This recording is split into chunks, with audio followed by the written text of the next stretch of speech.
Good evening, everyone. Welcome to Sports Weekly with Dadman, where I am trying something new tonight. New show format, and things like that. Just try to see how we can keep the sports world moving, even when it's winding down. We've made it through college football from 2022. We made it through the NFL to the Super Bowl. We moved through March Madness in college basketball. And now we're actually doing some fun stuff with the XFL. But you know what? Sports never ends. The news always continues, and it's always something going in the world of sports. Even if you don't think that there is.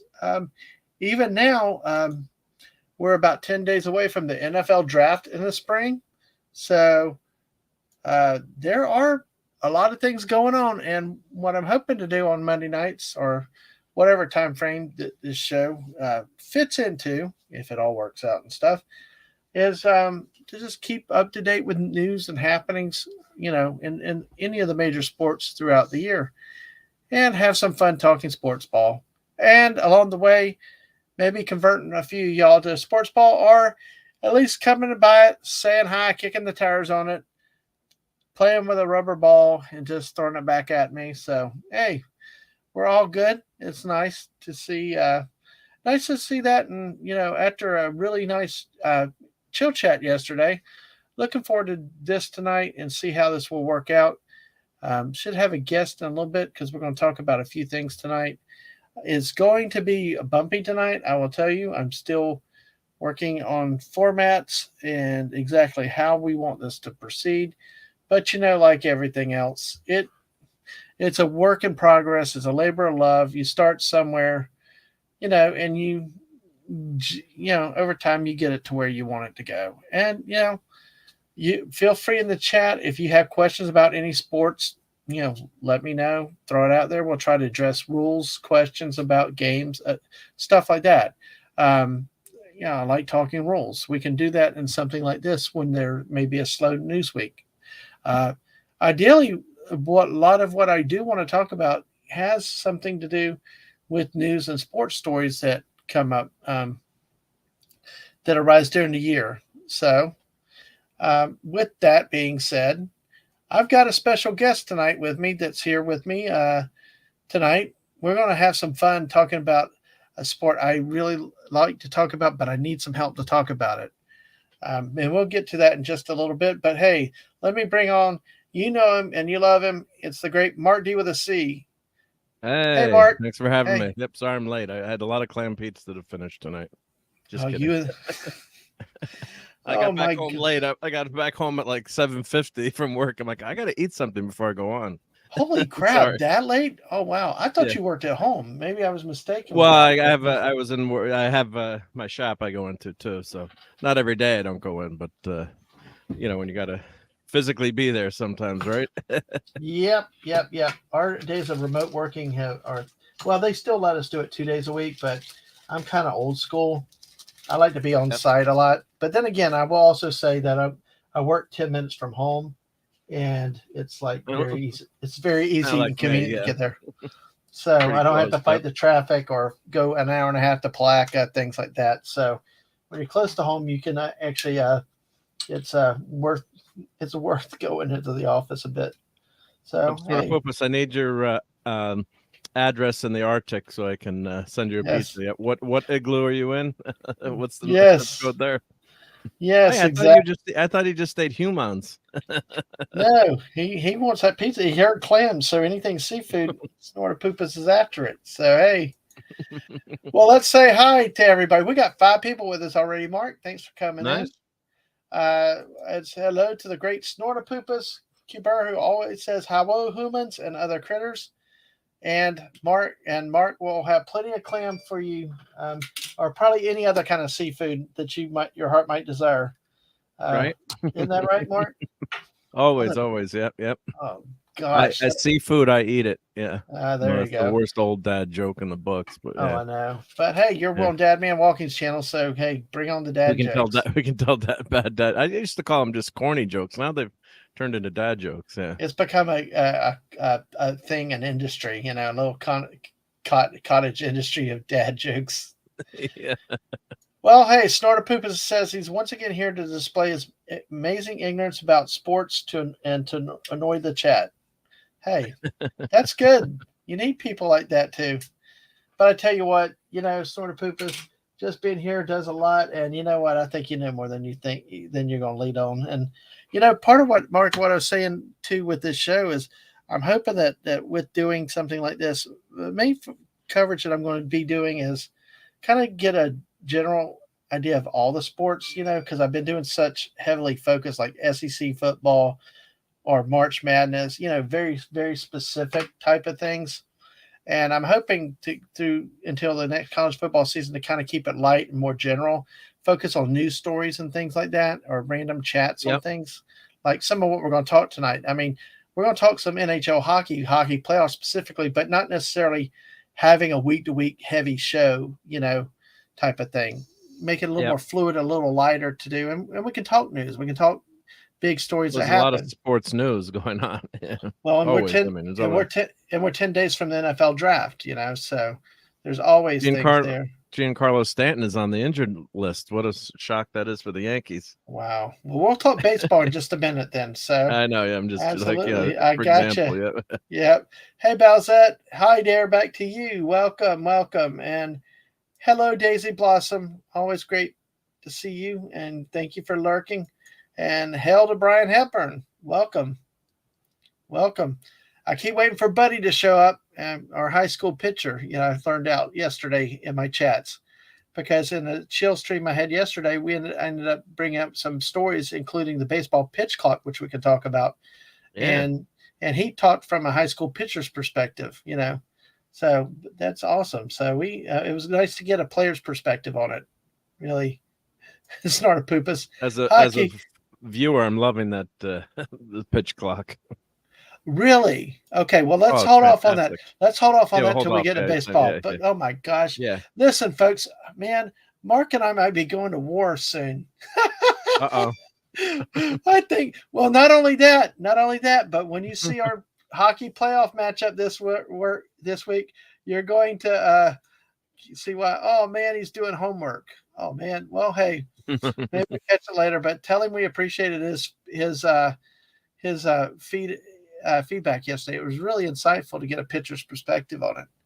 So with that's what we have in the chat. We got 6 people watching us. Thank you. And if you're on the Twitch side, make sure you follow us over there. We're at 81, 19 more for 100. And on the YouTube side, we're up to 206 now, 44 more to an amazing 250 celebration, whatever that would be.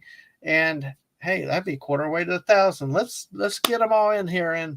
But with that, you guys here make the show. You regulars that are here, you in the first 200, and thank you for being here. Thank you. Even if you don't like sports, you being here means a lot, and it's great and wonderful support with the tweets and everything. Is Fortnite a sport? It could be, competitive gaming. Let me say hi to Stunning. Hey, Southern, sup, motherfuckers. Yeah. Actually, Mark, did you realize that there are esports? Oh, I know. Yeah, that's what I was just joking, but yeah. Oh, yeah, but a lot of people may not know that esports have become the next competitive gaming. Even at colleges now, they have teams at college. Yeah. Yes, exactly. I mean, we joke about certain things, but that's usually what it seems like. It takes one joke about something, and then it becomes it takes on a life of its own. Yes, it is. So, in college, I was one of the first kids, the only kid on my floor with a computer at a PC Junior, and it had really good graphics and sound for the Tandy 1000. If any old people out there remember that's what copied that sound and graphics, so it looked really good for the time. Mm-hmm. So we set up a football league. It was Front Page Sports Football, which was probably the first really good football game. It was light years ahead of Madden at the time.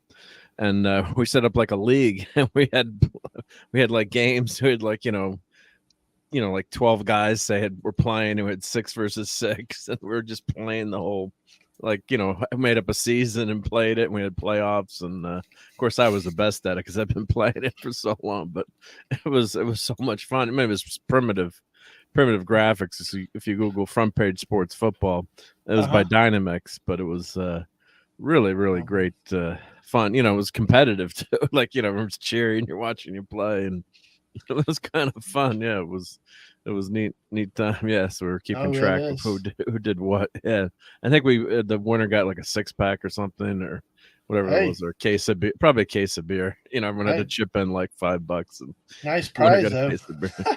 Yeah, Yeah, stunning. We could do that. We could get one of those Fortnite tournaments or something. Yeah, make our own esports team. Might have to have the misses there with that though. So yeah, absolutely. And is there a prize for dying the most? I could win that. I got you that. Snortapoopus really wants to see this celebration.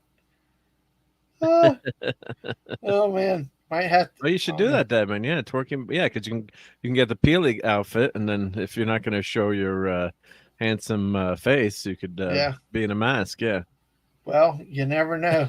What's scary is that could happen. But hey, I don't know what's scarier, the twerking or the peely suit. Oh my gosh, that's too funny. But hey, but yeah, thanks everybody for being here tonight. We're going to talk sports in a general sense, and like I said, tonight's going to be a little bit of a feeling out of things, and maybe more general. But we're going forward. It's like we'll do some funny sports stories. We'll do serious sports stories because I do have one that I really am uh, serious about coming up, um, but I will get to that in a little bit. But Mark, let's go ahead and take a look at Major League Baseball, shall we? Sure. Yeah. Because I'm sure, and I will be in full disclosure, I love sports. I've always liked sports, but I will be honest, I have fallen away from a lot of the pro sports in recent years for Yeah. numerous reasons, and we don't have to get onto them. And I'm We trying to won't get get into back those, into them. right? But I will tell you, none of it. What really gets me with uh, oh my god, hey, theme park casual. Hey, how's it Hey, going? actually, we will. Thank you for stopping by as always. And Starter Poopus is filling out. Yeah, there again. A twerking gift. Yeah, there you go. That's awesome. You guys in the chat, we love you.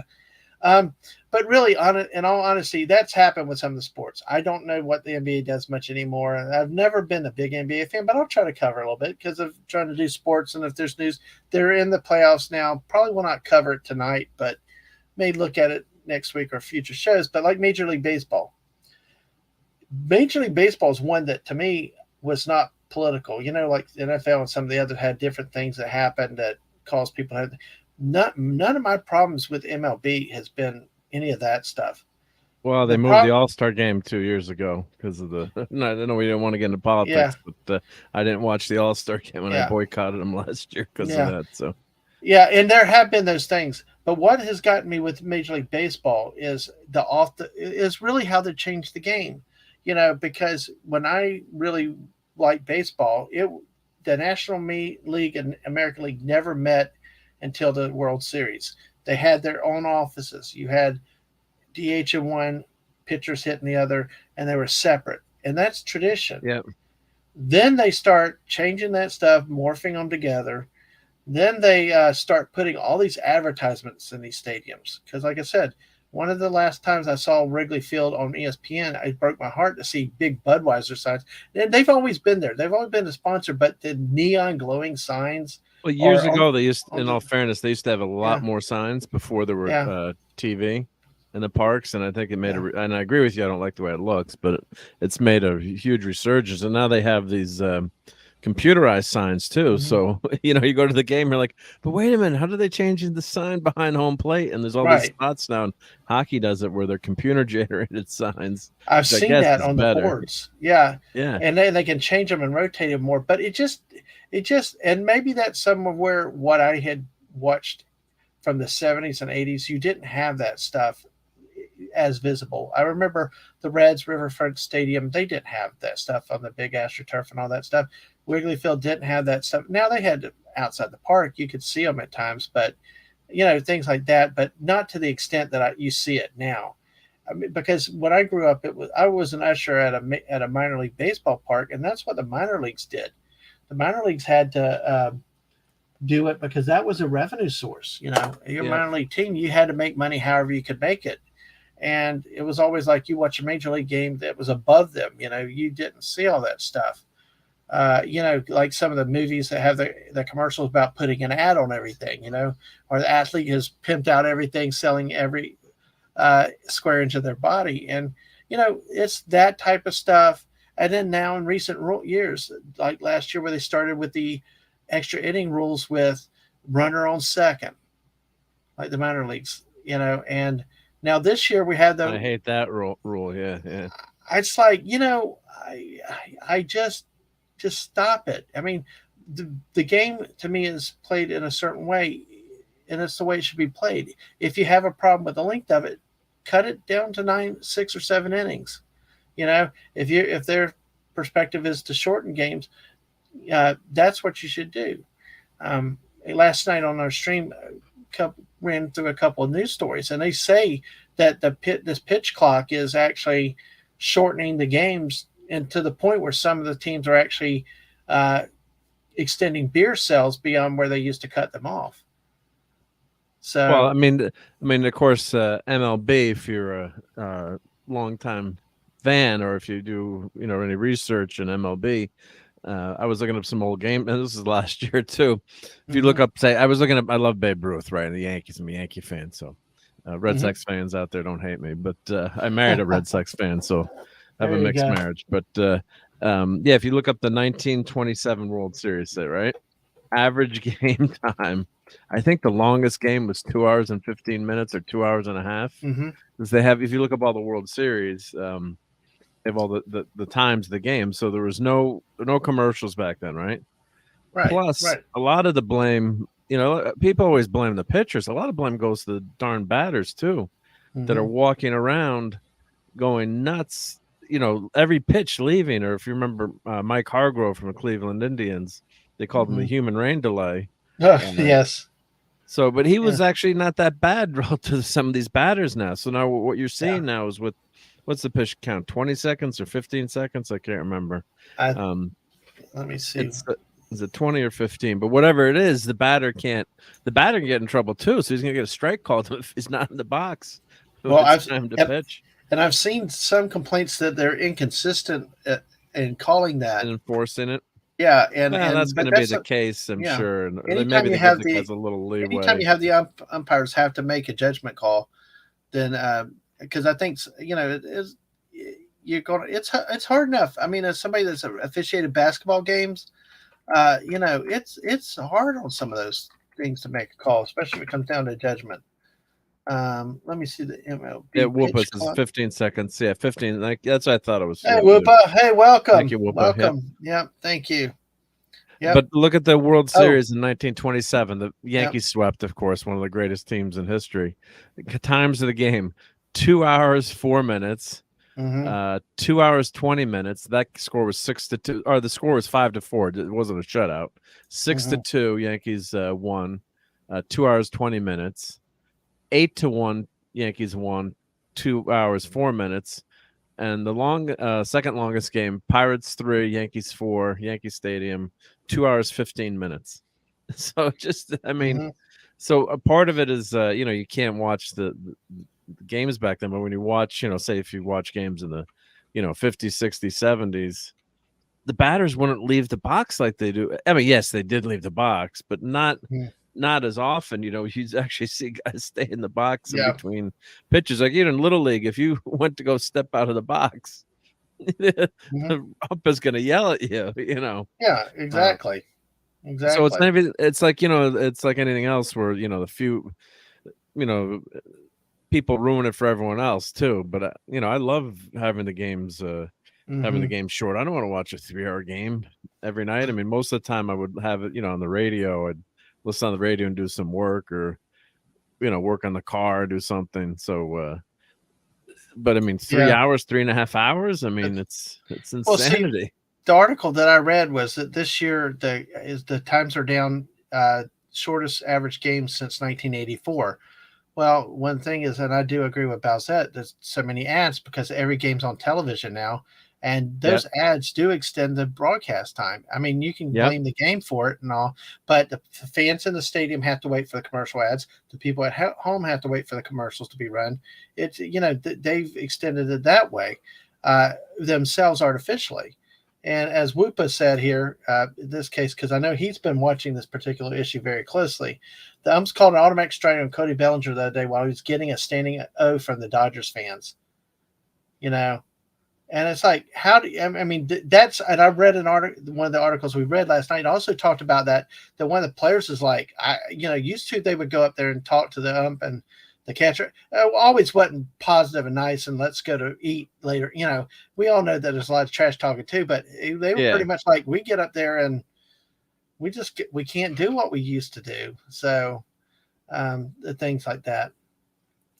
And Yeah, well, it's the game as it got mhm. more, as it got the more modern the game back, the longer it got, right? So and some of those epically long games are fun. I mean, when the Yeah. you watch some of those Red Sox Yankees games, and but I mean the average, I shouldn't, I don't want to say like the average fan, but if you just don't want to have that every night. Like once in a while, if you have a long game or if it goes 15 or 16 innings, that's really good. But the ratio of the action to the game, I mean, part of the beauty of baseball is how slow it is and the Yeah. strategy and watching the pitch count and what's the next pitch going to be. Is it going to go a curveball? Where's the infield going Yeah. to be? See, I like Snort a Poopa's idea if you want to shorten games. Put Release a few obstacles out there. pairs on the field. Yeah, yeah, yeah. There you So go. yes, Yes. so if that you said so, the average game time is down to 1984. Yeah. That yes. Yeah, This year. so that makes But you know what? But then again, we didn't have every game on television back then. You had your super stations, a couple local affiliates, and basically MLB Game of the Week. That's all you had. You didn't have all this television, which I mean, you drags it out because of all I the think the time commercials. between I think the time between innings was always set though at MLB level, whether or not It, there's it is. It TV is. or not. It is. But it's still. But having television does make it go a little bit longer between breaks because you got to squeeze your commercials Yeah, yeah, in. but what I'm saying, I think the game MLB was so regular. I mean, I could be wrong, but I think that time between innings is just always the same, no matter what, because every game is on the radio. Mm-hmm. So you Yeah. always had radio advertisers, and of course, baseball started on the radio. Yeah. So I don't know if that. I mean, I know the TV time and that definitely increased the game. Yeah. Because you can't you got that set, whatever it is, 2 minutes or 3 minutes We'll see. between innings. Yep. And I guess it would be if it was just one thing, but like Whoopa's saying here, the commissioner is messing with the sport. And like I just mentioned to you, it's the runner on second and extra innings. It's I hate that, yeah. I call it inbreeding play because to me, the American and National should never meet till the World Series. Because otherwise, why not just do away with all of it and make them one homogenous league? Make them geographical alignments and just do away with all this cross-sectional stuff and just just have one big league. And I just learned that the NHL playoff seedings, how they match them up, changed since the last time I Yep. really followed hockey, which really freaked me out. They No wonder I reseed was them. wrong. They Well, reseed yeah, them, yeah, which and is we'll smart. we'll Yeah. talk about that in a little bit too. But Balzette, yeah, make them wear shot collars. I like that too. Yeah. And Whoopa says the 2023 World Baseball Classic didn't have any of the new rules and produced the two most watched baseball games in history. And yeah, exactly. And I do think that they do have their cut times and their set times, but I do think they do come back late at times. But yeah, it doesn't make sense to have separate. And this is one of the things to me at the heart of why I've had trouble getting back into baseball. I would love to get back in baseball. One, because of you, Mark. Your baseball. You like Mark. Whoopa Troopa. Yeah. I love talking sports and baseball, but it has changed so much from what I liked. I liked having WGN and all the free games because as a Cub fan. But then they did all with that, and they get their little token couple games now because everybody got jealous, and now you got to pay out the nose for everything. And that's the first thing that started. But as much as I want to come back, I'm having trouble with these rule changes because it does not resemble the game that I fell in love with, that I grew up playing. And it's hard enough with changes in college football. They're trying to do the same thing in college football this next year with going with the NFL rules with the clock, because in college football, the clock stops with every first down. Well, Yeah. they're going to do it where the clock keeps running now, except in the last 2 minutes. And I get so tired of that. If you're going to keep the clock running, so it's going to be exactly like the NFL then? It's going to be like the NFL, except in the last 2 minutes of the first half and of the game. Then they'll go back to the clock stops on a first down until they reset the chains. That's one of the great things in high school football and college football that they take advantage of too, is they stop the clock. But then doesn't the clock resets? The play clock resets, and when they blow it ready for play, then they start the clock. Yeah, but so still, it's like a mini timeout, not a full. It really helps teams, especially if you got 2 seconds and you need to spike the ball. Yeah. But see, my thing with college is, why not make it just like the NFL? Like all these sports are trying so hard to 1 foot out of bounds, 1 foot. You can't advance if you touch, your knee hits the ground or without being touched. Yep. And college, those are probably the biggest differences. Yeah. It's just like all these leagues are trying to change everything to the point of they're not giving the customers a break. They're not charging less or anything. And it's like all they're trying to do is manufacture shorter games. The only people I know that complain about the length of games is television. I mean, to me, I love going out to an 18. Some of my best memories were the first couple years before we had kids. The missus and I would go watch a 16, 17 inning minor league game, just stay out, and I still had to get up at 5 o'clock and go to work the next morning. Those memories, those times in a ballpark, and now it's just like you get in, get out, and it's so. Well, you can't afford it either. So, I mean, to go to a game, I mean, I'll do my get off my lawn stuff. But first with the, getting back to baseball, the interleague stuff, I hate interleague. I thought they should have only done it, or maybe if you were going to do it like every 4 years or 6 years or something like that. So it's really rare, so you didn't play those teams. So, of course, I'm, in the New York area. So, when the Yankees played the Mets in the Subway Series, it would sell out like crazy. I was at the first Subway game. I have a shirt from there.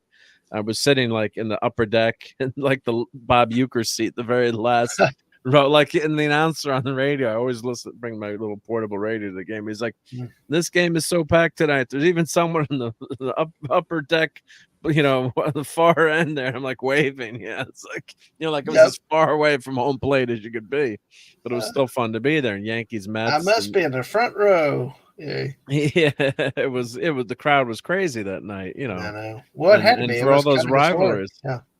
Yeah, but then it doesn't mean anything anymore. So the Yankees play them, because like Whoop was saying, you have the teams all playing each other. Who cares, right? Because it's not anything. It's lost nothing all special. Of that meaning. Like the Olympics is every 4 years, so maybe if they'd done it every 4 years, or it's just it's screwed up. And they went to the even schedule, so you used to have an unbalanced schedule within your division, which made more sense when you're in that division. So everything's kind of equalized out.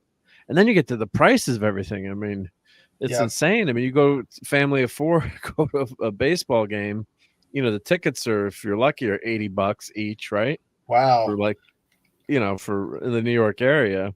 Wow. For I mean, you can. I just saw for our local arena football team, which is like a minor league sports, $40 tickets in most seats, and then it's like the little sliver of upper deck or $10. Yeah, it's like, I mean, every sport, minor leagues all the way up to the major leagues, the costs have just skyrocketed. Yeah, I'm saying like I'm guessing like the low end is $80 a ticket to go to the Yankees. Probably low end is it? Yeah, but very low end. Oh, $80. Oh, $80 a ticket probably is. Let's see. Let me check Ticketmaster right now. Well, while you do that, I'm going to say hello and thank you to Bowsette. I'm done with all sports. I'm only here because you made my night. That's pretty nice. I know, it's cool. And I love that. And if I love talking. If you like listening, if you have questions, that's cool too. And howdy, Castle, welcome in. Welcome in. Thank you, sir. Of course, they have the Rays down there, which is a really incredible team. It seems like from year to year. Yeah. But let me say this real quick while you're looking that up. There's Whoopa says nosebleeds in St. Louis are about $30, but man, concessions are insane. Wow. Yeah, I mean the old days the bleacher tickets were $8 to go to a Yankee Yeah. game in like the 80s, or $4, Hmm. but just you've got to pay for all these salaries too. I mean, the Yeah. salaries went way up, but Yep. And it's Brian, see, Brian, I agree. Those kind of costs, yeah, I'd rather pay for the TV package than go. Exactly. So, yeah. but One yeah. time we went to go to we had tickets to a Mets game that Hmm. my wife had gotten through work, so thankfully they were free. I think they're free. I hope we didn't pay for them. And we drove down to Shea Stadium with the kids. They're all young kids, like 5, 6, 7, 10, or whatever. And we get there, and they'd moved the gosh darn game to the night game for ESPN, and it was like a Sunday night game. So we got tickets for Sunday during the afternoon. We're looking forward to going with the kids, and the Hmm. kids are crying. We're like, well, we can't go tonight. They were like under 10. We're like years old. They're like, we can't go to a game that starts at 8. Like their bedtime is 8. I'm like, and they were just like so. So I wrote like a nastygram to the Mets or whatever. Man, But you know what? We must have been bad parents, Aang and Ninja. Our kids grew up at our minor league ballpark. We actually had we could sit on opposite seats and let them go between us, and we were there so often, so many years. So we had season tickets. That they had adopted grandparents behind them. It was really cool. But our kids never had a bedtime. They stayed up. So yeah. which is funny. My oldest now is like a hermit in bed by 8 or 9 and up at 6 in the morning. It's crazy how your body does that. Yeah. And No, it's so, just we could have gone, but then like it's an hour drive to New York City, oh yeah, plus travel parking, time. Yeah. plus traffic there. You add another half hour, so like you're not getting home with those kids until probably like. Plus, in the game was usually 3.5 hours too. Plus, they started later because it was the game of the week, so it started at like 8 or 8:30, Yeah. and start at 7:30. Hmm. So we're like, and so we just gave them to someone else, I think, because they were. Yeah. But we were just furious. It was like, oh god, it was just But did you? so Yeah. much. Did you find that ticket price? Well, if you want to get nosebleeds at Yankee Stadium on StubHub, I'm Yeah. seeing some for $13 or but you're all the way in the top. If you go to the next section down, it's like $20, but $40. But this is like reselling, so you can find bargains. But then the middle row, like mid tiers, $50 to $100, and then you Wow. get into the 100 section. It's like 120, 125.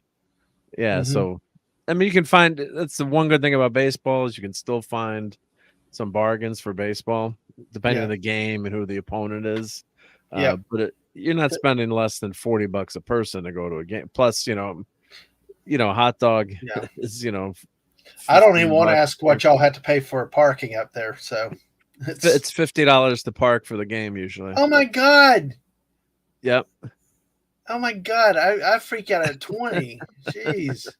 Yeah, it's $50. And yeah, so yeah, everything is it's I'm still uber stuck in expensive. 2002 prices. So, but hey, well, welcome everybody that's here. We got 7 listings. So, well, let's yeah, even Whoop is like all caps, damn. So, and then Brian said, my dad and uncle would take me to A's games in the late 70s, early 80s, and sit in the bleachers, play cards, listening to the game on transistor radio while I ran around. That's awesome. That's Yeah. That's the awesome. way it Those used to be. Yeah. Yeah, exactly.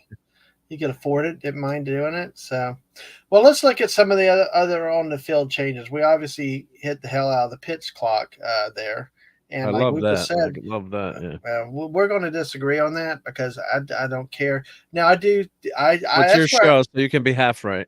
I right there you go because you're the only guest to ever be 12-0. Whoopa beat me also another week, so I got people on my show that beat the crap out of me in picking games. So.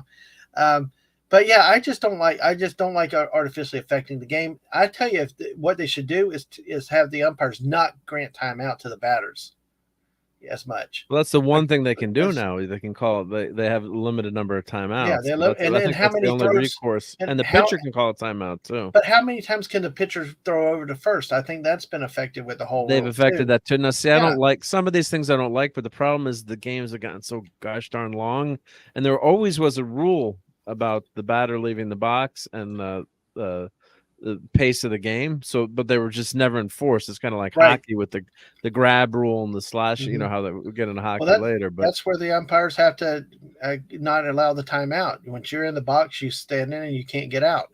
Now, unless the pitcher delays, because many times the batters end up stepping out because the pitcher takes forever to come up to pitch. yeah, So it's a vicious circle. But let's go ahead and look at a few of the other things. yeah. The shift was a change for this year. Now, one thing I don't like that I See, think because of the pitcher, the batters, they're always trying to pull the ball, right? mhm. I was a pretty decent, baseball player. I could almost always hit the ball where I wanted. Not that I was that, I mean, these batters, it's like, and DJ LeMay, he was one of the few guys who would do it on the Yankees. Mhm. Hit the darn guard ball the other opposite field. There's no one on the other side of the field. You're gonna get a single I every time. well, So I mean, I almost blame the batters and the statistics and these hitters always having to pull the ball. I mean, right, exactly. could you imagine Ty Cobb or Ted Williams or some of the great hitters? Yeah. They just have a field day. They just flick their wrists and they get a single every time, and then they'd make them lose the shift.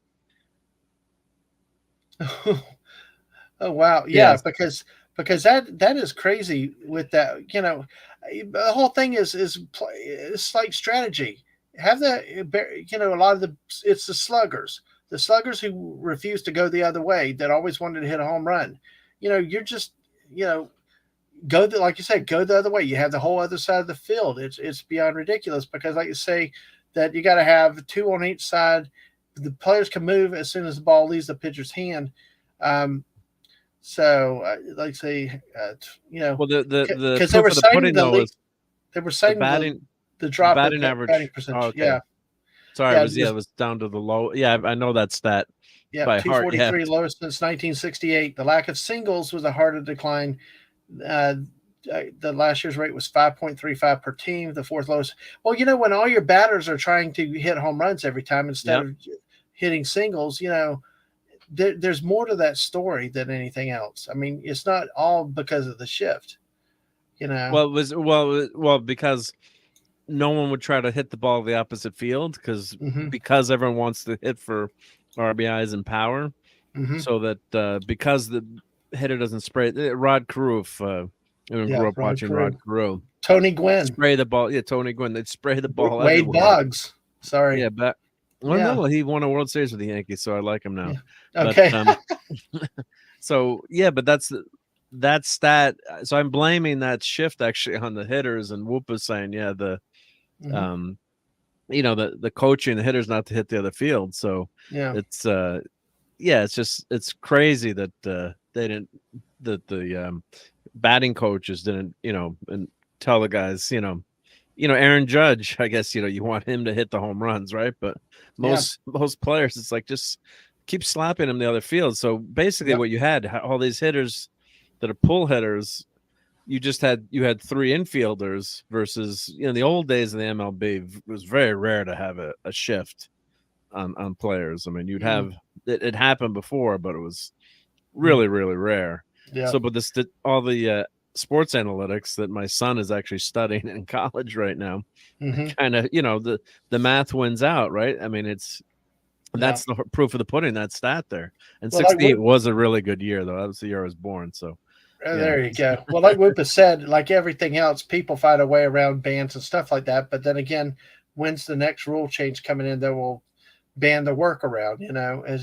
It's just crazy. These are like I said, these are the type of things that they're doing that really why I've been slow to get back into baseball.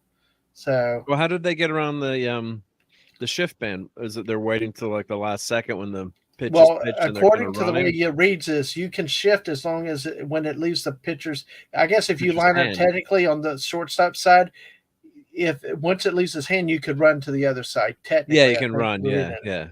So and Whoopa, if you have examples, feel free to share it with us. So, and you're right, Brian. That was the difference between the leagues back then.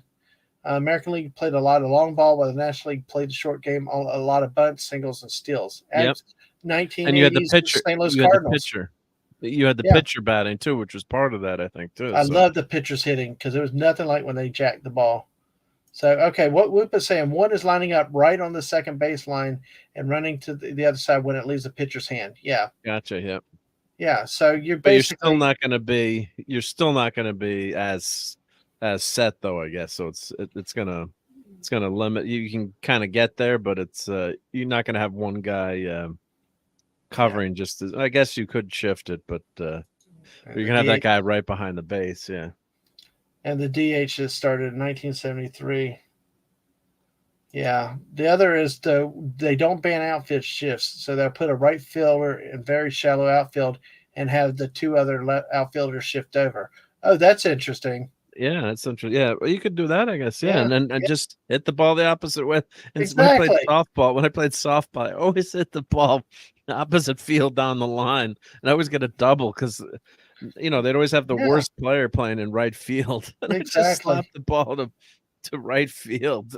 That's all you had to do. You get a Was it double. Yogi Berra? I thought somebody I thought there was a saying that hit it where they ain't.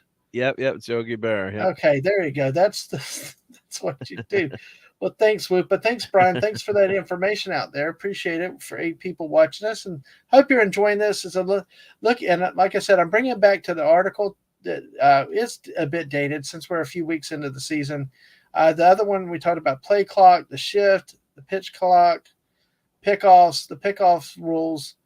Uh, After a third step off, the pitcher will be charged with a balk unless at least one offensive player advances a base. So pickoffs are considered a version of disengagements, which consists of a time the pitcher makes a pickoff attempt, fakes a pickoff, steps off the rubber is when his defense requests time. Pitchers are allowed 2 disengagements per plate appearance without penalty. You remember that old move that started in the 80s where they faked the third and looked to first? Yep. That Never was the worked. most Never annoying worked. piece. Well, you know what? Like Harry Carey said, he griped because there was a time that 1 or 2 times the Cubs actually could have thrown to the first and got somebody, but it's like they never even tried to throw the first when it could have worked. There were Yeah, times it could have worked, but they didn't even throw it. So, yeah, but yeah, that's I hysterical. understand that one to a little bit, but still, it's part of the game as far as I'm concerned. So, um, so so they're trying to, I guess, bring up stolen bases too and stuff. Well, so that Big, I guess so that's going to work that so if a guy like say you had Lou Brock on first base and the batter's up, right? Mhm. You can only throw over to first base twice Twice. during an Yes, so based yes, on those disengagements. wow. Yeah, So then the God, there are gonna be a lot more stolen bases this year, I would think. Yeah, but because you only that's what it throw over looks like. twice. That the intent is because the stolen bases per team were down to 0.51 per game in 2022 versus 0.66 a decade ago. That didn't stop the damn St. Louis Cardinals in the 80s from running everybody out of a baseball field. Well, You people know, just don't run Vince, anymore. I love the Vince small ball Coleman, too. Willie McGee. I mean, those guys could freaking run. The problem is that these daggum coaches don't want to manage like that anymore. Everybody wants the souped up jacked up home runs and stuff, and not play movement baseball. No, And you're right. Yeah. oh, Skip Carey is now over in St. Louis. He was with the Oh, Braves the great. last time I looked. Yeah, That's great. Yeah. And yeah. Brian Hepburn says Reggie Jackson is pretty darn good in right field. LOL. Hey, come on. When Reggie was wearing his glasses, he was great. Yep. Yep. Oh, there you go. Reggie. And I Reggie, guess we got. remember the Reggie bar? Oh yeah, Reggie Barr. Oh, I remember Yeah. Reggie and Naked Gun. That was awesome. Yeah.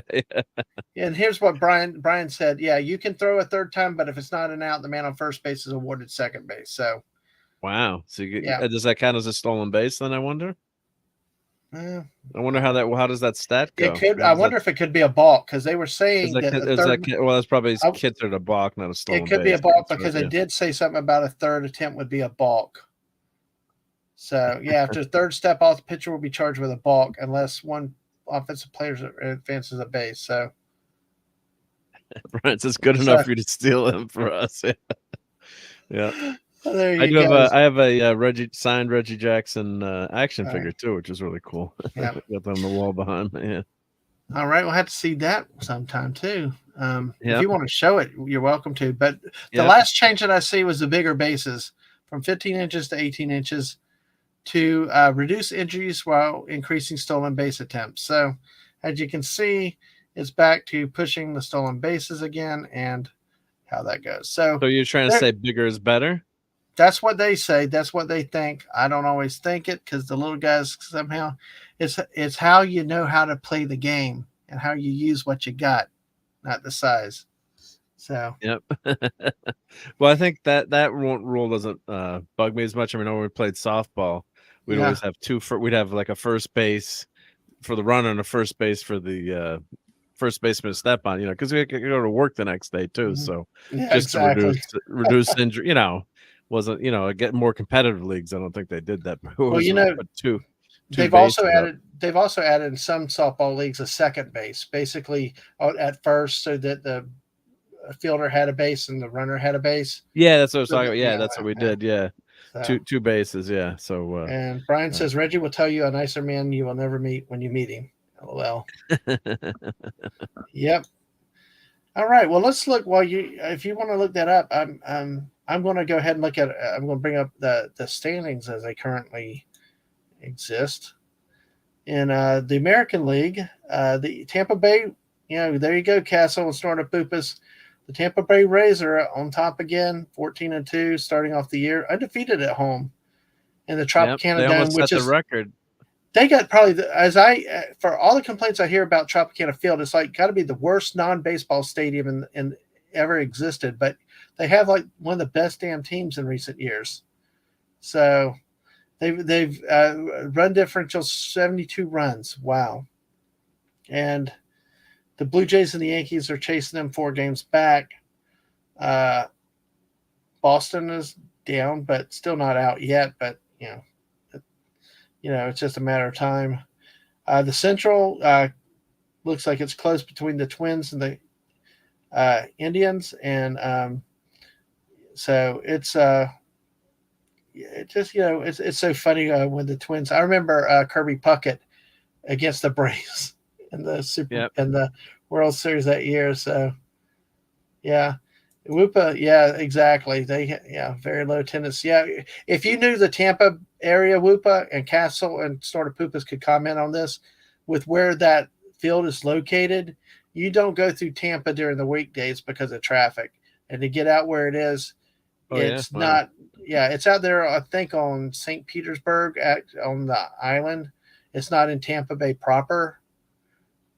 If they're still playing where I think that they're playing, and if you don't want to do traffic in Tampa, I've worked down there once, and don't want to cross the bridges. So, but yeah, and then in the West, it looks like just an average league with the division with the Rangers and Angels and Mariners and a virtual 3-way tie, but with the Stros and the Athletics. See, that's another thing. The Astros are now in the American League. Yeah, they When I was switched. Yep. telling them they were in the National League. Yep. I remember when they moved They went back Milwaukee and to forth. this. Yep. Yeah, this is crazy. And I was all I could do to adjust Milwaukee coming over to the National League Central, but Oh, Tampa Bay just gave up a really bad goal. Goalie just muffed it. Oh, sorry. oh, Live no sports problem. reporting, puck There ball you go. reporting. But oh, Lyon gave up a really bad. So it's Boston's winning 2-0. But yeah, Oh man. Well, that we're would have not been an surprised by that. E1. No, I mean He Boston's would, probably gonna E1 on the goal. That the goalie would tell you. Yeah, I should have had yeah, that. Yeah. the trash And throws. I also like some that. other interesting rule changes too. Don't forget, we're talking about rule Okay. changes tonight. So I Yeah. was looking up some stuff. Mm-hmm. So in 1968, Denny McLain won 31 games, and Bob Gibson had an ERA of 1.12. Yaz, famous player from the Red Sox, led the AL in Mm-hmm. hitting with a 301 average. After the season, rules were changed to reduce the mound height from 15 to 10 inches, lower the upper limit of the strike zone from the top of the batter's shoulder to his armpits. So they made the strike zone smaller. Mm-hmm. Then they talked about the DH, and then they brought the DH in. But those are big changes too. So Yeah. they because people get stronger, faster. So the pitchers really had an advantage there. So with the mound being 5 inches lower Mm-hmm. and changing the strike zone, and then adding the DH, that became a big difference in the Yeah. game there, because they want, as much as purists love, the defensive game, or my favorite player in the Yankees is Greg Nettles, who should be in the Hall of Fame just for his fielding probably, but it's like football, basketball, everything. It's hockey. They want scoring, they want goals, they want offense. So anything Wait till they we, can do, whenever the offense goes down, yeah, they're gonna tweak something. So folks, wait till we talk hockey. Wait till we talk hockey. So, but yeah, I see. But see, those are changes to me that more within the game. Probably adjusting the strike zone, as the mound height. Okay, that maybe there's some physics, but this thing about putting a runner on second, about I changing despise the that. limit of number of throws you can do to a base to try to keep a runner close. Could you imagine ever having tried to keep Vince Coleman close? Well, you can't with only two Yeah, throws. yeah. I mean, it's I mean, I could ridiculous. see maybe 5 throws or so. I don't know. I don't I even don't think know. they need to worry about that, because that's Yeah, I agree with you. yeah, But let's get through the baseball side. But thanks, Mark. Those are some other good historical rule changes. I know Brian Hepburn was talking about that, about the DH instituted in yeah, '73. So yeah, and everything responds. But see, Nolan Ryan is probably the last of those great age pitchers yeah. when he retired. You won't have the 200. You don't even have 200 innings. You remember when pitchers could throw 300 innings? You had Yeah. 20 game winners. You had a 200 strikeout. All this stuff. It won't exist because everything's bullpen by committee, and these guys get paid so much more. And 6 innings, they're done because we want to protect their arms. I don't know. It's things like that I have a pet peeve with baseball. But hopefully, we'll have more shows and we can talk more about that. But let's Yeah, try well, to they go do ahead. the pitch count. Yeah, we'll move it along. But yeah, the pitch count. Well, Cy Yeah. Young, just for comparison, won Mhm. 511 games and lost 315. The Yep. ERA of 2.63. Of course, he played in the, Yep. the dead ball era. But imagine we won 511 games. I That mean, mean he had to start every 4 days. Nowadays it's 5 or 6 days. And Whoopa kind of sums it up, I think, really here good. Is that if they made one or two changes recently, sure, but they made just so many changes in the last 3 years. The volume of changes and so many that really do affect the speed of play and how it's played. It may be opinion, but I do agree with Super. Most of them are just dumb.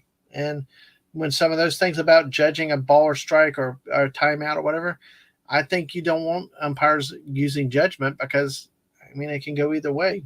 But at least that's me. So, but hey, the Tampa Bay Rays are running away. It looks like in the American League yeah, at this they point. almost set So, the record. The record was 13-0 to start a mhm, season, and then they lost the game. So yep, that would have been they almost set the record. That's an amazing that's an amazing start. I mean, in baseball, just to win any 13 in a row at any point in the that's a season is lot. amazing, especially because a pitcher dictates the game too. So Yeah. that means you have to have great starting pitching. Hey, Castle. At least the Rays are doing better than the Lightning tonight. So hey, well let's Tampa flip Bay just over. scored, or not Tampa, Hey, not Tampa. Who, who are they play? It's 2-1 now. Boston and hey, so not all bad. right. Yep, Hey, that's it's a cool. game. We'll get an update again in a Florida minute. Panthers. Florida Panthers. And Yep. look at here, we got the Atlanta Braves top of the National League East with the Mets chasing them. Looks like everybody's chasing from behind. Apparently, the Philadelphia Phillies had a dollar hot dog promotion the other night, which resulted in people throwing hot dogs at each other in the stands. Oh goodness gracious! Yeah, it was Don't waste a crazy. good hot dog. I know, especially for a buck. Yeah. Oh, so the Braves have been on a roll the last few seasons. The Brewers lead the Central, and the Cubs are a couple games back. And so if I get back into baseball very much, it's going to be following the Cubs just because I did.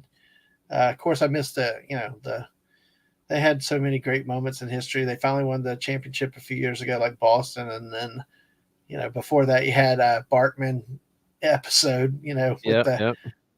in the Foul playoffs. ball.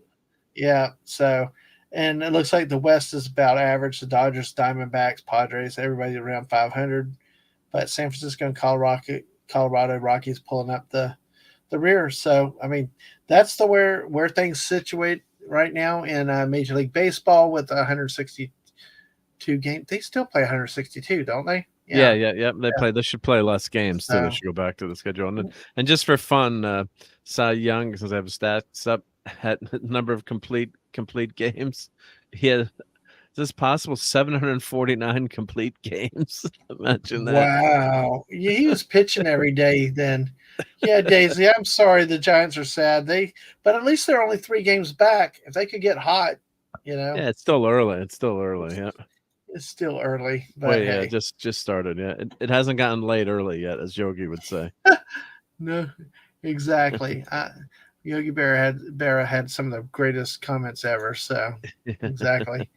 It's All deja right, vu all over again.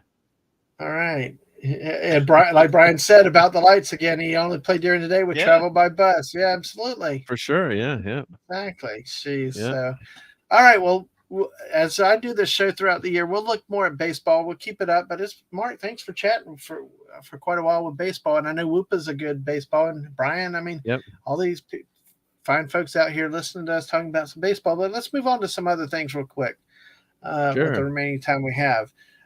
One, we're going to get to hockey. Probably will be our last thing. I'm going to spend a few minutes on an article that I came up during my show last night, which was just not a sports stream. It's just talking about it. So it's one that I tagged for today. Now it is a little more geographically restricted, but it is dealing with college football. And I am in the Southeast, follow the Southeastern Conference. But every year when you have a new football season, you always have the list of the coaches that are on hot seats, right? Who's potentially could face losing their job and stuff, or who will get more pressure if they have a down season. Well, this article from the Tuscaloosa News actually ranked one of them I don't understand and don't agree with completely. When you see it, you're going to be like, what? I think they're really trying to I think they're really trying to be smart with it, but I could kind of see the logic with it. But we'll talk about it when I get it. But let me see here. Let me go ahead and show it. It's here we go. It's the let's see, from Jimbo Fisher to Nick Saban, 5 SEC football coaches facing the most pressure, according to Blake Topmeyer, USA Today Network. Oh. And he starts with number 5. He starts with number 5, Zach Arnett, who's pictured here in the bowl game, the coach for Mississippi State Bulldogs. As I've always said, if you want cowbell, go to Starkville, Mississippi. You'll get all the cowbell you want. All the cowbell you want. Or, hey, if they come to New York for that bowl game, go watch them in a parade because the fans will bring the cowbells with them. But, they let them bring them here. So, but anyway, really what happened here, if you don't know the story, Mike Leach, the inventor of the air raid offense from the Pac-12, used to be Pac-10, many years ago, Washington State, who's famous for not even running, just throwing the ball all around, became head coach of Mississippi State, and he passed away late last season. So Zach Arnett takes over. He was a defensive coordinator, and he takes over the team. Took over the team during the bowl game, and had been made the permanent head coach after the season. Well, he's being more of a defensive coach. He's actually looking to change the offense away from that air raid system to a more normal offense. And if you understand how Mike Leach played, it would be like 40 passes, probably 45 5-yard passes versus 10 runs, type of thing. So, and they called it air raid, even if they did a lot just as short passes. But he was promoted after the unexpected death in December. He had been in that position for 3 years, and it gave them some stability, but some pressure could be on him because of changing the offense, especially if he goes from more offensive-minded, open type of strategy to a more typical college offense. So that's why they're saying in here that he could be one on the hot seat. I don't quite agree with that to that extent, but you never know. The fans in Starkville are passionate. They're rabid. They love their college football. They embraced Mike Leach, which is hard for a lot of Southerners to do, to come into programs like that. If you remember, or you may not know, Mississippi State had just run off a coach that had come down from Penn State, an offensive coordinator, just a couple years ago who lasted maybe 2 seasons, and he was run back out of town. Brett Bielema was also a coach at Arkansas. He's back in the Big Ten these days, or Big 12 these days. So the Big Ten, God, I still get it messed up. Mark, the Big Ten has 12 teams. The Big 12 has 10 teams right now. That's ridiculous. It's crazy. They keep messing maybe with me. don't put the maybe that was bad thinking. Putting the number of teams in your league, right, is the name of your league. Yep. Yeah, they keep changing it. So, but hey, but that's it. That's number one. That's the fifth one. The number four, I think, makes some sense. Sam Pittman for Arkansas. Back last season, I picked Pittman in Arkansas to challenge Alabama very hard to finish second behind Alabama in the West. But they were going well after 2 years, and last year it went pedestrian. They really fell apart last year. Barely went over 500. So they're just there could be some pressure on him because they got spoiled by easy success in the first 2 years and really regressed last year. But you never know. How patient are Arkansas fans with that? It remains to be seen because Pittman has done a good job compared to other coaches that have been in Fayetteville. So, but this is what they mentioned. They beat Kansas in the Liberty Bowl. So there's, like I said, this is this guy's article. This one I can see with him. So, but do you think that college coaches under more pressure than professional coaches in some ways, in terms of the NFL? Not always, but it seems like there's so much pressure on these because it's a community. The college, it's like the self-contained unit. You've got fans and alumni, and everyone just is so intense over. But the other thing that college coaches have to do that the NFL coaches don't have to do is recruiting. Yep. Recruiting is a 365-day a year on the road job. You're always recruiting. And now with the transfer portal and the way they made them easier to transfer between schools, it's gotten worse. I mean, the SEC used to have a rule where you could not transfer within the conference, but after the bug, things changed, and now there's like people are ending up at rival schools now. And I don't think it's helped college football. I don't think it's a good thing. But then again, all the college sports, yeah. But then again, I will say, before you feel too sorry for the colleges and the universities, these scholarships are year to year. They have been known to pull scholarships away from players, promised them everything else, playing time, all this. They get there, and then they pull the offers back. So, plus for football, these colleges are making professional level money on these kids too, and they're making that's a whole nother deal with that name, image, and likeness thing, and that's another thing to have to get into some other time. Not tonight, but but then I guess that's the transfer portal kind of equal, because the kid now could transfer and still make money and still because think of it, if you transferred, the old days were out for a year. Yep. So that was the incentive. So you would never. There was no incentive to transfer. You didn't want to, but now it's. Go. Lupa said the Big 12 will have 14 next year. I think you're right with that. Hey, and the Preds will win it this year. All right, good faith. Hey, we're going to get to hockey in a few minutes, and I don't agree with you though, Wade. I think Tennessee, the Volunteers, are here to stay. I think you got a damn good coach, a good solid program and stuff, and you're going to see what I think in just a couple minutes as we get through this article. And Coach Prime will take 3 years. Yeah, Colorado is a train wreck. He's going to need some time, but his name power will probably get a lot of people up there in Boulder. So I win, and looks like Brian's watching the game.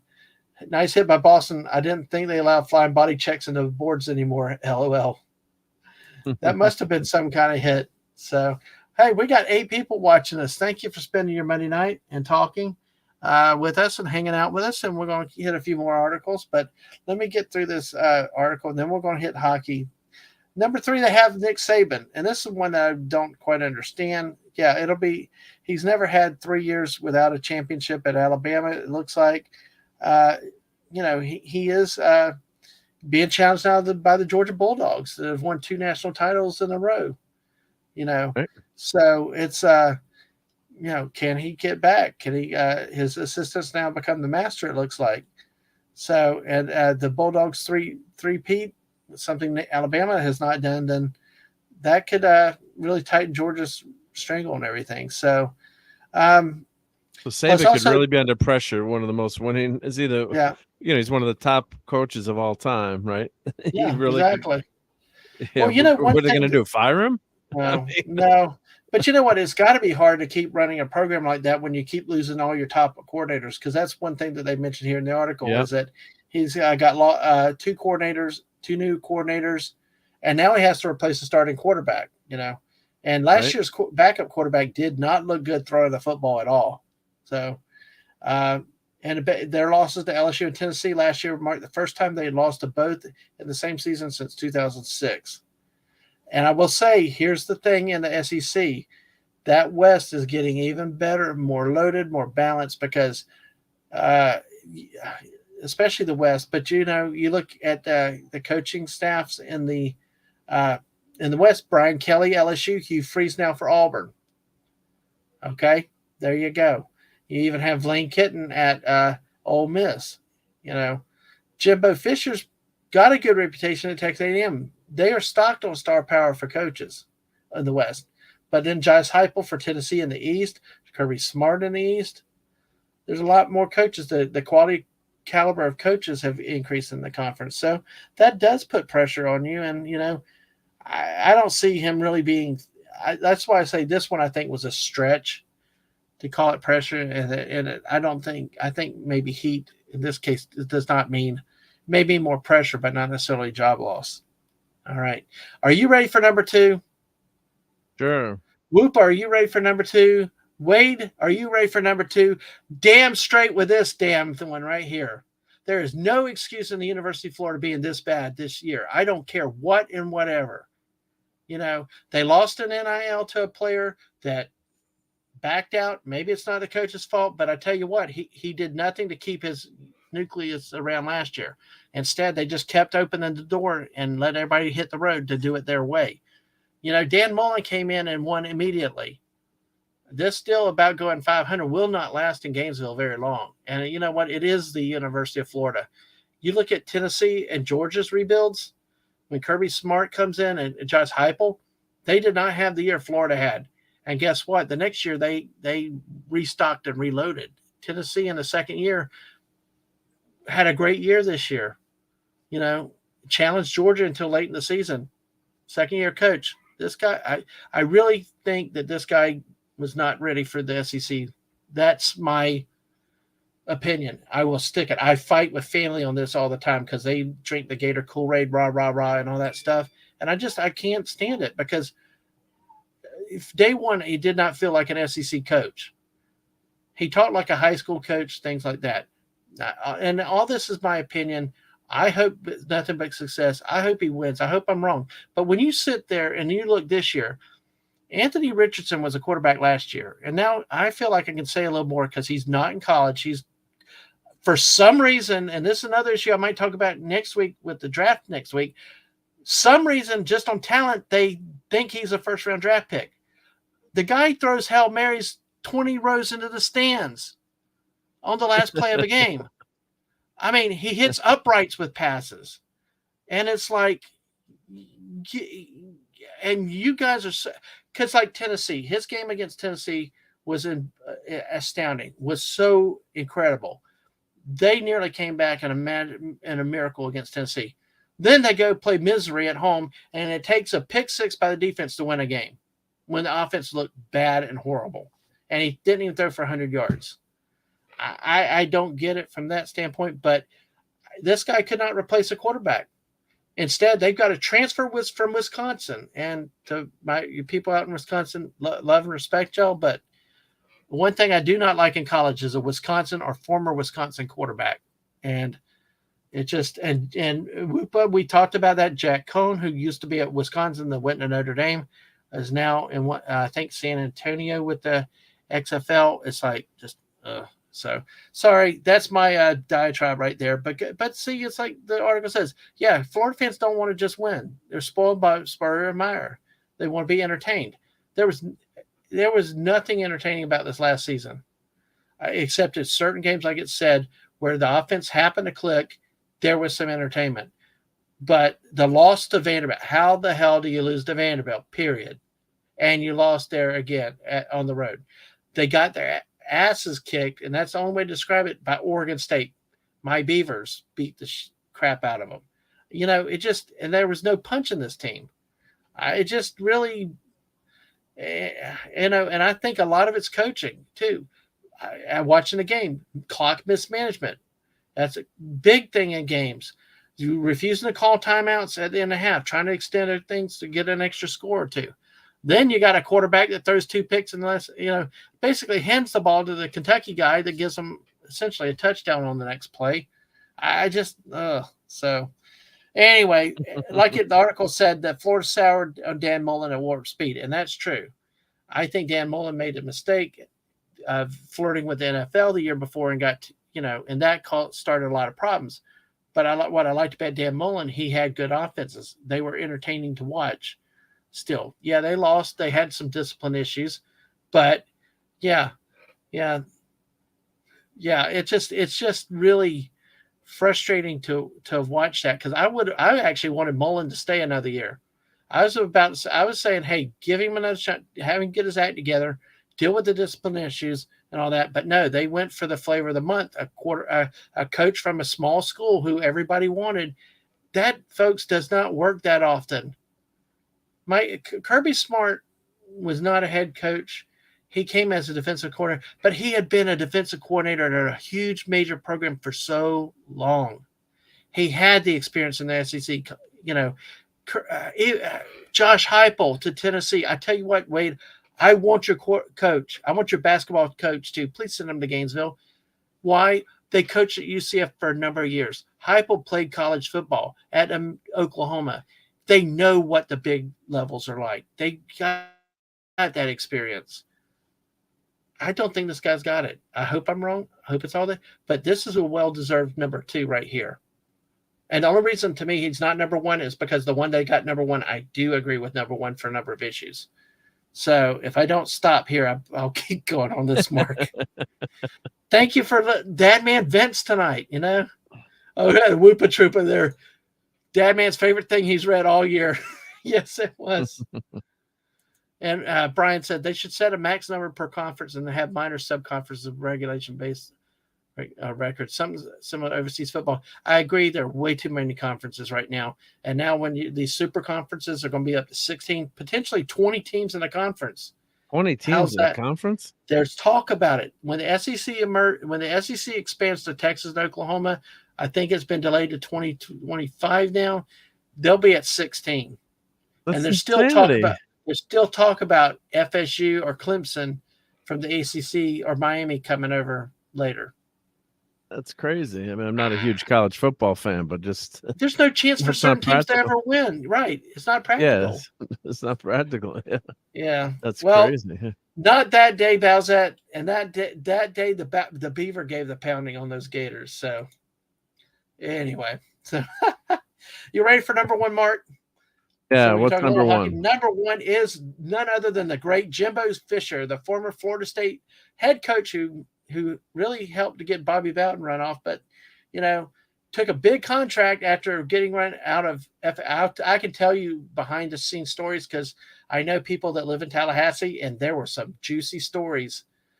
But I can't say on YouTube. Can't say on the air because we might have someone might have to kill you.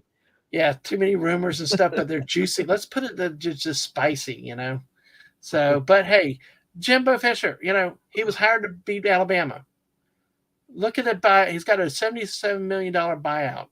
And I don't remember what the buyout of the previous coach, Kevin Sumlin, was, but it was not cheap.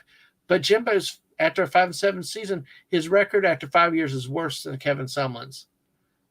I mean, how many more coaching buyouts do you do? I mean, the boosters and program money at Texas A&M are known for doing that, or just throwing money at things. But how long do you stick with a coach that you pay to come in to beat Alabama specifically and to win the West, not to finish second, and like this year, last?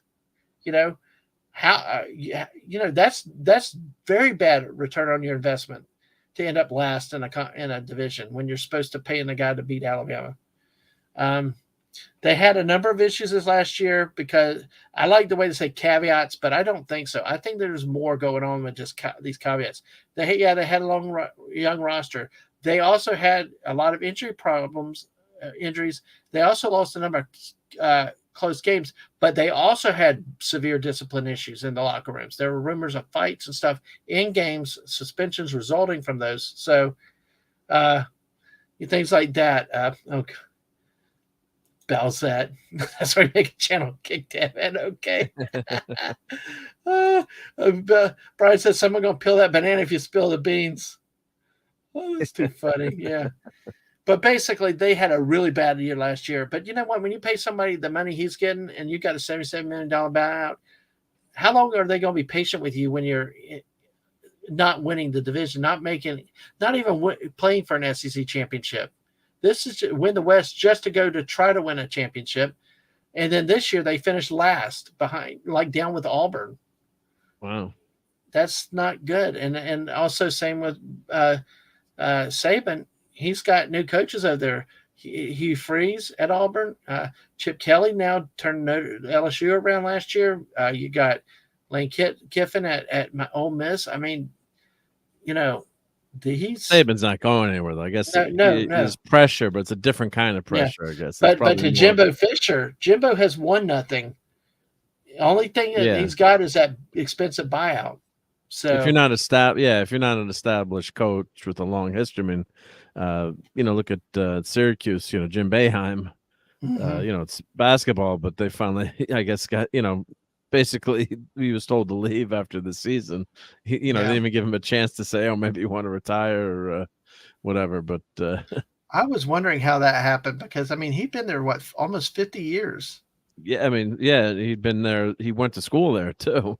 Yeah, because I remember him coaching them even when I was in high school. I think. Yeah. So it was there for, and the kind of the way, I'm a UConn fan actually. I mean, my son's at Syracuse, but it was kind of crazy to see how they kind of let, they should have just told him, hey, this is gonna be your last season, but why don't you announce it and say you're doing a farewell tour, even though maybe he wouldn't want to do that, but with all the attention, some coaches don't want that to be about them, but. It kind of wasn't it wasn't like Krzyzewski when he left. So it's, but you're never, I guess is if you lose long enough, I guess you're not guaranteed. Yeah. Well, that happened with Bobby Bowden here in Tallahassee. Was that it just you could see the game had passed him by, and it was like. FSU fans were getting frustrated because how do you run off a legend? They earn the right to go off on their own. We look at, many coaches. I will say, and not to get into the details and stuff, and whatever that was specific because there was a lot of whatever. But whenever you look at a coach like Bobby Bowden, whenever you look like at a coach like Joe Paterno. That had spent so many times on the field. When you look at stuff just strictly on the field and see how the careers end, it is sad to see. Even Tom Landry to some degree with the Cowboys. The Cowboys screwed him over. Yeah. Well, he did. But you could tell the team was not. You could tell though the time was taking its toll. You could tell. Yeah. It was moving in that direction, but it didn't have to be done in that garbage way that Jerry Jones did it. Yeah, you don't do it that way. But I mean that's the time with Bobby Bowden too, and it was like it was sad, and then he but at least got a few years for retirement, and things like that, made the circuits, and was still very popular. Bowles Whoopa says Saban isn't going to be gone yet, but I think this could be the beginning of the end. That could be. He is older, and you know what, everybody's catching up to him, and at what point do you go out? Do you go out on top, or do you what do you do? So, and Whoopa, if there's no SEC championship appearance next year, or even they get to the ship as a 2-loss team and lose, I think you're legitimately looking at a hot seat situation. I think you're talking with Saban. I would say a warm seat, but that's very. Oh, and then no sympathy from me. There's one of our friends out there that's not been around in a while that had no love for Nick Saban. Do you see that? Actually, they loved that game when he had a meltdown when they played Tennessee. It was hilarious. But yeah, everybody loves to see. You feel about Saban like I feel about Jimbo Fisher because the Gators played them every year, and he was let's just say he was a hated rival. So, and even I felt sorry for the way Bobby Bowden got done and kind of forced out. And backroom scenes is Jimbo was the coach, the quote coach in waiting, and how that pressure says. And move. All right. Yep. If you want sympathy, look in the dictionary between syphilis. Yep. My dad had a different. My dad called it sweat and syphilis, but it's yes, it's cool. But yeah, we just did that movie on Toxic Tuesday, the last one. Yeah, that was. There's some good lines in that movie. Yeah, that movie ain't getting made today. Nope. And that was the thing. It was almost kind of a kids movie in a way. The way it was out, it was like, geez, it's at least the way it was kind of marketed at the time. But yeah, one of the first movies the missus and I saw. Well, let's go ahead. Let's hit the NHL for a little bit, my friend, and we'll wrap up with NHL tonight. And thank you, Mark, for coming on with me tonight. First one of these. And like I said, folks, this is kind of going to be a work in progress. We're doing a little more in-depth sports analysis tonight. Going forward, it may be more article driven, but it's a chance to talk about things at random. Food. Yeah, there you go. Tailgating. Oh, I have to. No, we could do that some too, and Major League won't get made. Exactly. Major League definitely won't get made. Yeah. Heck, just a little bit outside. Well, I tell you what, I'm going to call them Cleveland. I'm not calling them the other name, but kind of like Clobby does with the Washington football team. But the NHL, we'll talk about this with the playoff because you're more familiar. You've been in touch with it. It's another sport I'm getting back into with this year. I was used to the conference. Playoff hockey is the best hockey, so you can just start watching now. Actually. Exactly. Kind of like NBA basketball. It's like almost every team gets in. Yes. But see, what I was used to was the old, like the two conference winners, I think, got the top two seeds, but then the rest were in the conference. The division winners got the top two seeds, and then everybody else in the conference got, I thought, ranked based on their point totals. So basically, you could have 1 and 8, and each, it was like a 1 through 8 seeding, and you lost to divisional unique identifiers at that point. But the way it looks now is that the first round, the top 10 team in each conference plays a second wild card team. The other division winner takes on the other wild card team. So basically, there are 3 automatics from each division. So number 2 and number 3 in a division play, which is a result of something where you and I are going to talk in a minute. It seems like an odd way to do this. How long has this been going, Mark?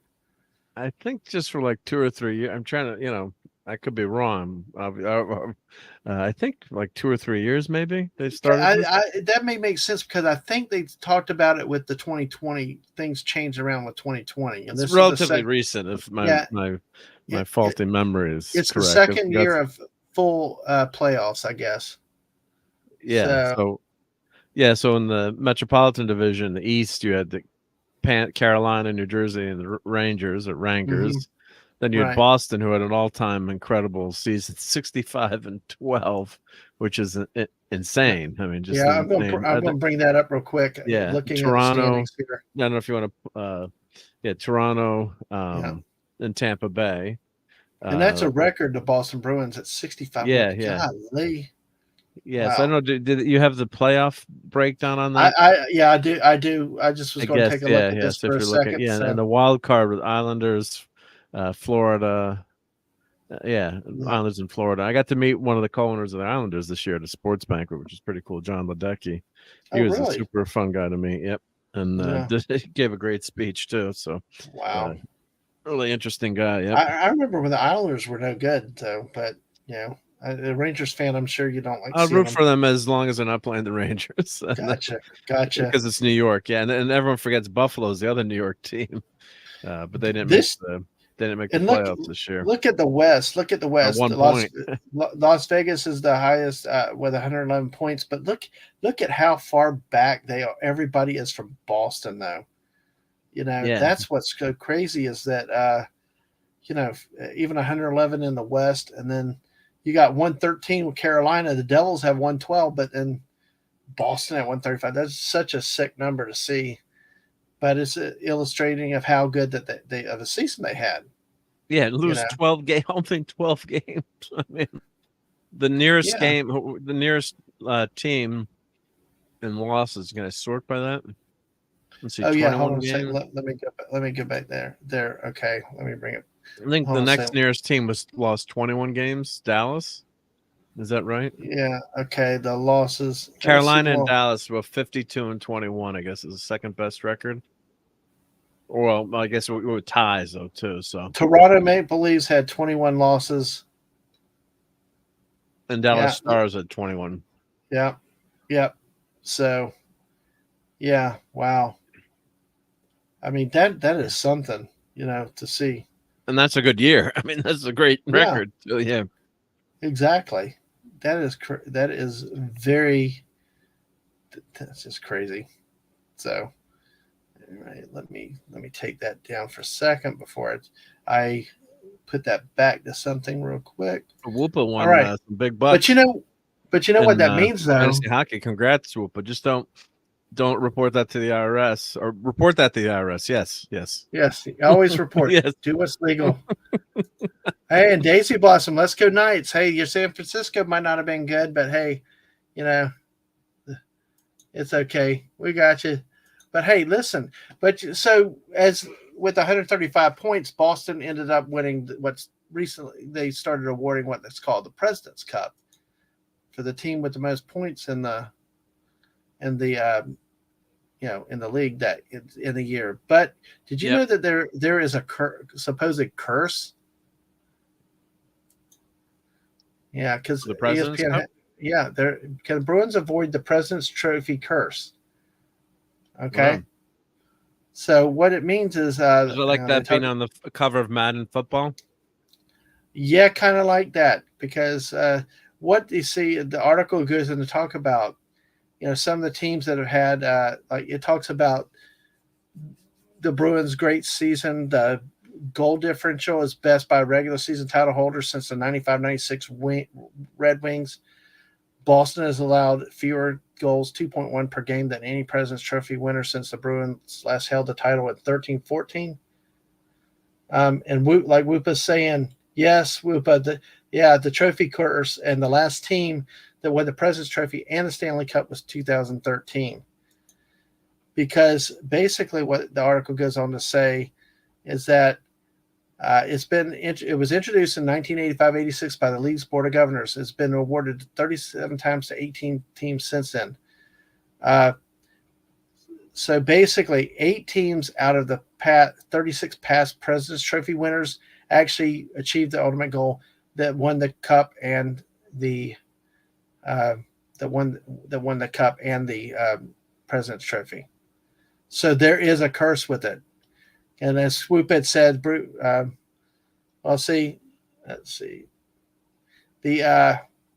there's 2013. Yeah, because see, Chicago Blackhawks in the lockout short 2012-13 season was the last one that won both the President's Cup and the champion, the Stanley Cup.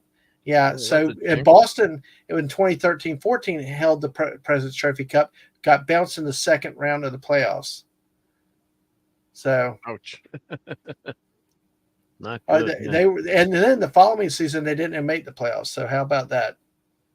So, nope, that's amazing. because Yeah. Tampa Bay. There's an article before I forget to mention. There's an article on the left there, the Laps fans guide to the 2023 Stanley Cup playoffs. That might be an interesting article to click on. I wonder, it might have like a summary of everything. Yeah, we'll look at it. Yeah, let's see. Sorry to derail you there. Sorry. I know, no problem. I'm glad you saw that.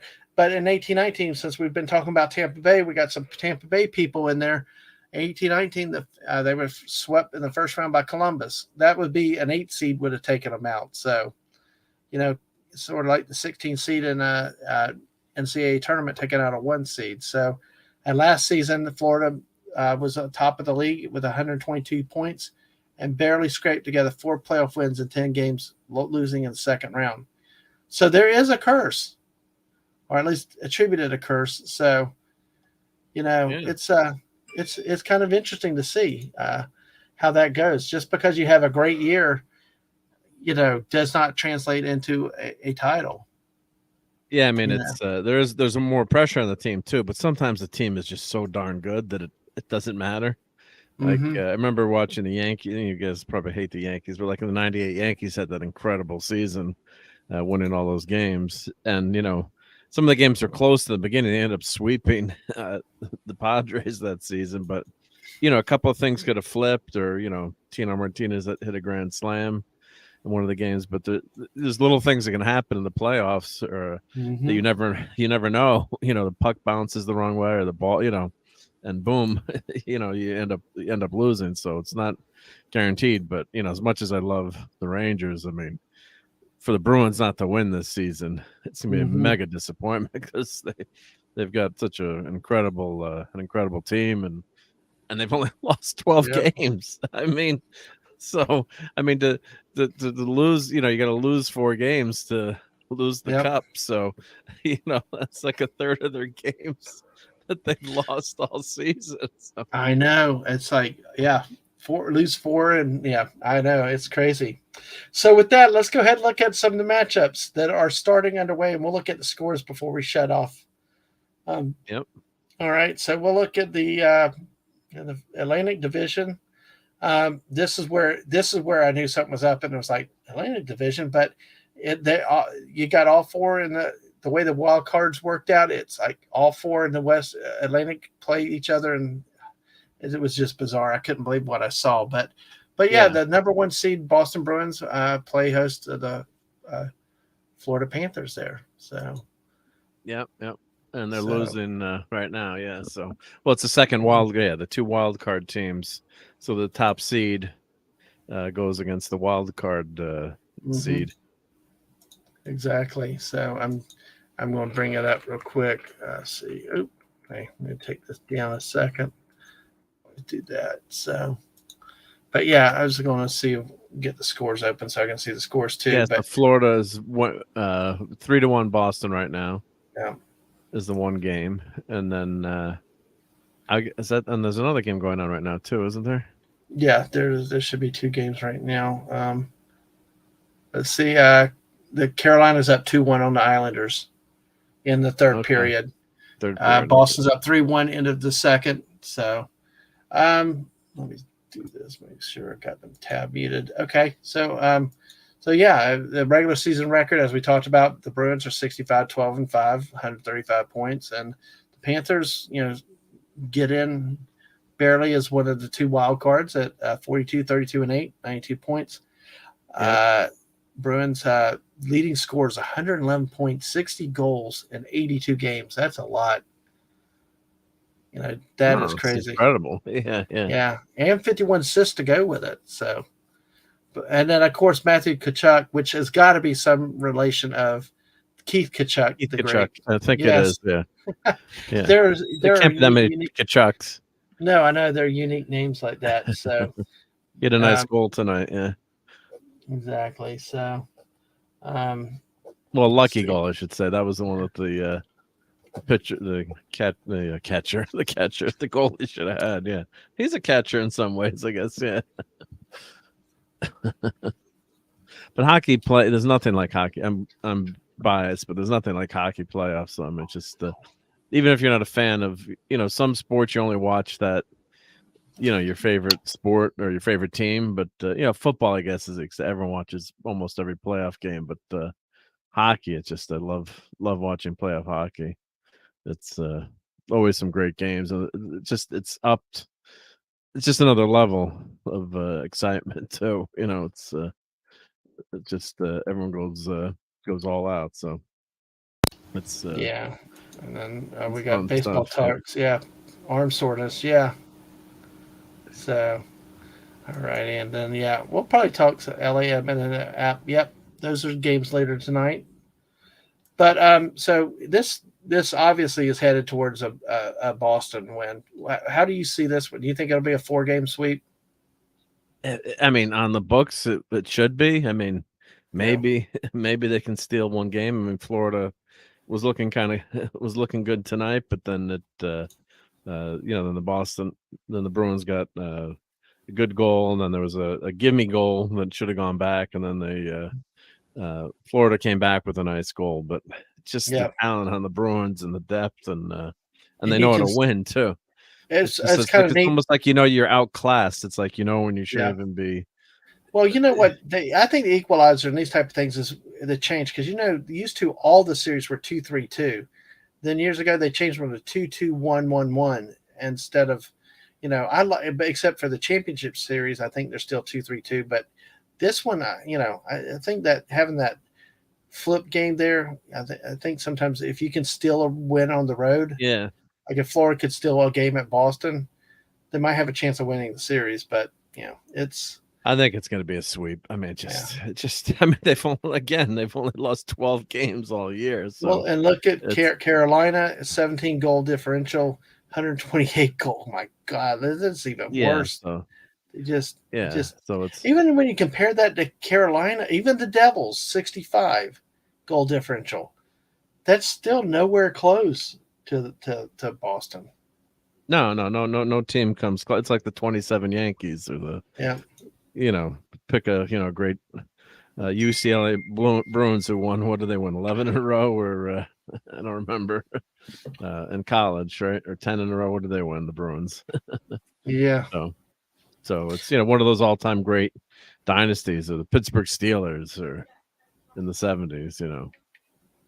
I'm not going to say the Patriots.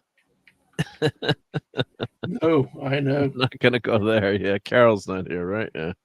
I know. Hey, yeah, we were talking hockey, Carol. Hey, all right, She's the okay. Red Well, Sox fan. Yeah. exactly. So we won't.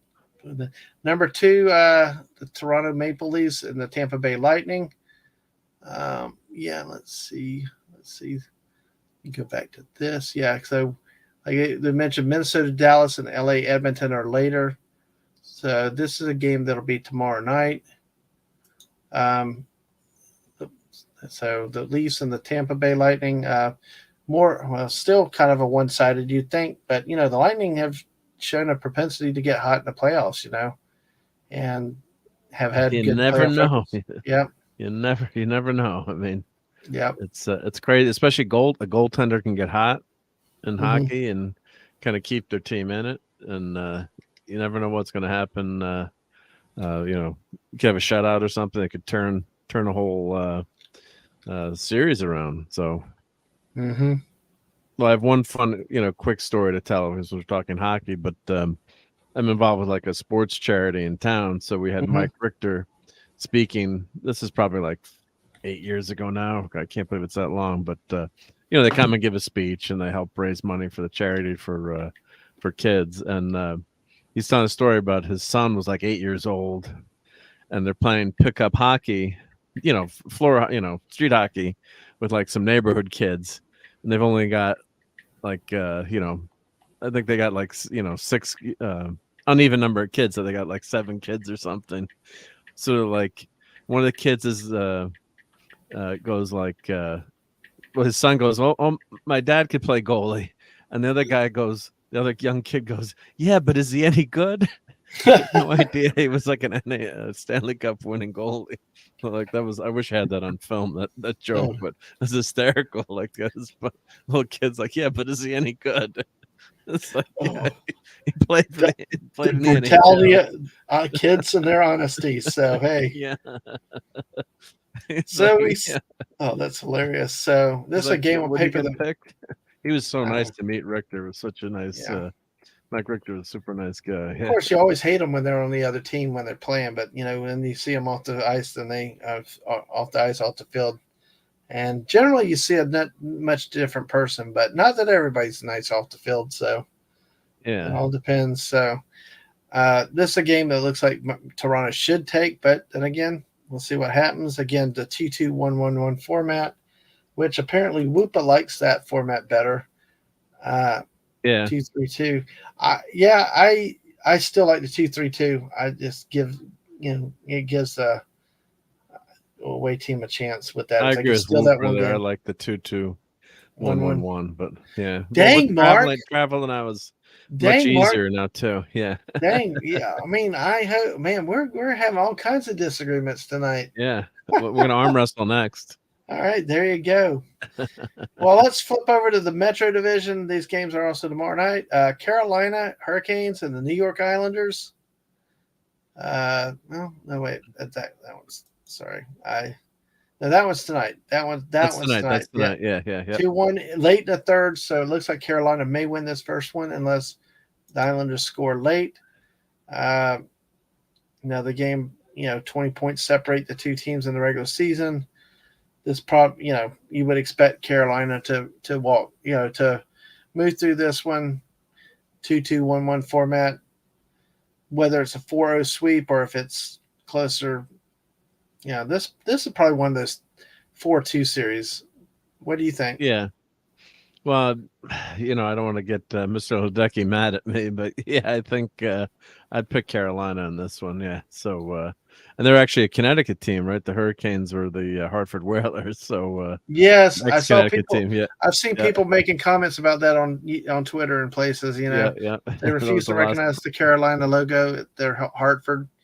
See, Yeah. I like Hartford Whalers. I remember when they in the 80s the Hartford Whalers, and that was I like wasn't they green colors, green and white, and Yeah, a name like Whalers is really really cool. So yeah, no, they had some good uniforms. Yeah. So Toronto, Tampa Bay. I think that I don't know. What do you think? I could see the Rays. I could see that. I want to call them Rays. I could see Lightning winning that game in 6. Let's see here. What are the rankings? Yeah, that one might be a closer matchup. And I'm trying to extrapolate all the stats and try to remember the teams, but that's what's fun about playoff hockey. You can just go watch and exactly enjoy these games, and the players go all out, and they're not like soccer players who get like a fake injury. Like this guy get like 5 teeth knocked out and they're in, and 10 minutes later they're back in the game. So yeah. I tell you what, we might have to StreamYard one of these matches. If you get, you and I might have, if we might have to do one, because you've got to hear the missus watching a Devils hockey game. Oh, it's so fun, especially in the last minute or two. Oh my gosh, hey, it's fun. Well, that's fun about it. Yeah, you go bonkers. Yeah. Oh, so watching her in real life, and it's fun and it's enjoyable. So, okay, we've got that. So one last one on this side. It's the matchup of the week: the number 2 New Jersey Devils and the number 3 New York Rangers. Well, Devils it's an easy Rangers pick. 52, 22, and 8, 112 points. Yeah. 47, 22, and 13. I did not realize how even these two teams were. Record-wise, they're even, yeah. But if you look also at their down here, look at their home records: 24, 13, and 4 for the Devils, 23, 13, and 5 for the Rangers.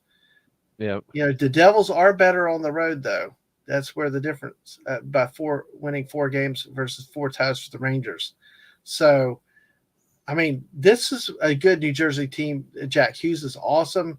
They get goal at times. When they get good goaltending to go with the offense, they're really hard to beat. But this is a classic New Jersey team when they're good. Look at that away record. They're better on the road than they are at home. Several times this year, they went through cold streaks when they were playing at home, but they kept. It's crazy to have a better away record. Yeah, but this is like the 95-96 Devils. This is like the 2000 Devils that beat Dallas. I mean, those teams went on the road. You did not fare a road game with them in the playoffs. Yeah. Actually, at times I preferred that they played on the road than at home. It is that good, and it's cool to see. And hockey usually get the most advantage, I think, is being a home player at home field advantage or home ice advantage is probably the most pronounced, I would think, in hockey. Yeah, maybe football second, but I think hockey, it's that that person that that the person, the crowd, the people in the stands cheering for their team, really make a difference. Yeah. Yeah, absolutely. But I will tell you, Mark, if you get a chance one night, if you want to, we can throw up a streamer and we can watch the game and yell at Sure. each other. All right. So So the missus is a Devils fan? How did yeah, that happen? she follows me. You know how I follow the New Jersey Devils, don't you? You probably told me and I'm forgetting. Well, I'll tell it for everybody Hopefully else this too. doesn't But end our friendship. no, it's okay. Yeah, New England Whalers. Well, no, really, back in the about probably 1982. Back when we had real newspapers and Yep. there was no ESPN, or ESPN was its infancy, and they just did news. I'm sitting there just staring at box scores. So, I decided I felt sorry for the Oregon State Beavers in college football. They were bad. So I went around picking all these suck teams: UTEP, Texas El Paso Miners, the Oregon State Beavers, and hey, what Golden State Warriors for the NBA, and why not the New Jersey Devils? So it stuck. And then we got ESPN. We got to see hockey, and then they were on, and they got really good in the mid '90s. So Oh yeah, they were great. Yeah. that's the New Jersey Devils history with me. But Martin Brodeur. Martin Brodeur, I tell you what, Ken Danico, Scott Stevens, those defensemen were just something else. That trap, which I loved hockey. I love trap hockey. It's a shame they put the trapezoid and took away all I those hated the trap. advantages. Yeah, hated the trap. Yeah, I know. I want goal scoring. I want open ice. I actually want. I want if they had Olympic ice, that would be the best. They had massive, much bigger ice surface, and you'd see the players, having a lot more room to perform and make plays. So that doesn't mean that you can't have, good defense either. But I just love seeing that speed. No, I love the speed. Well, now they can score. So, how do you see this series going? And all fair seriousness, how do you? Well, I mean, I'm such a Rangers fan, so okay. But the goaltending, Shesterkin as a goalie, that could really. It's going to come down to him, I think, if he has a season like he did last year. Last playoffs, he actually gave up some soft goals, unfortunately, which didn't help. Yeah. So that ended their run. Guy got him there too. So you can't, and as a fan, you can't give it. But he wasn't lights out like Richter was in that Stanley Cup run for the whole playoff. So I think if he has a good series, and he is a phenomenal goal, and we missed Lundqvist, and it's a shame that Henrik Lundqvist, who's doing a fantastic job announcing right now, but. We'll see. Gross says gross Olympic ice. I want hits. Oh, you come on! You want slap shot? No, you still can still some great hits on the big ice too. But the players are so much faster and stronger these days with that size of the ice. It's I think with the Devils, it's going to be how well Jack Hughes plays in the playoffs. He's a dynamic player, very fast, sets everybody up, cuts through. I've seen some amazing passes and shots he's taken this year. Can he be contained, and can he help get the Devils shots on goal? Because sometimes when they struggle is when they don't get shots on goal, and that's going to be the thing. I think they'll get decent goaltending, but they really need the offense to make a drive in the playoffs, because there's other teams with a lot of good offense in the league. To see how it goes. So how do you say you're taking the Rangers to win? Well, I mean, I'm a fan, but it is very close too. But I think it's going to come down. It's a cliche.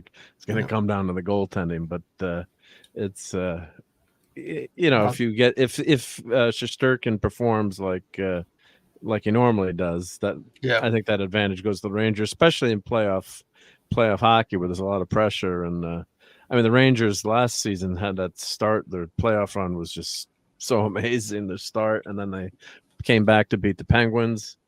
So you thought maybe some magic might happen. They came from 3 down to beat Pittsburgh. So they had some magical stuff. And then the last series, they were, it's like they ran out of gas in that last series, and not a playoff. What am I talking about? When they're on power play was just amazing. So they were just on fire, and then it's just like they kind of lost all their gas. So we'll see, but it's gonna be fun.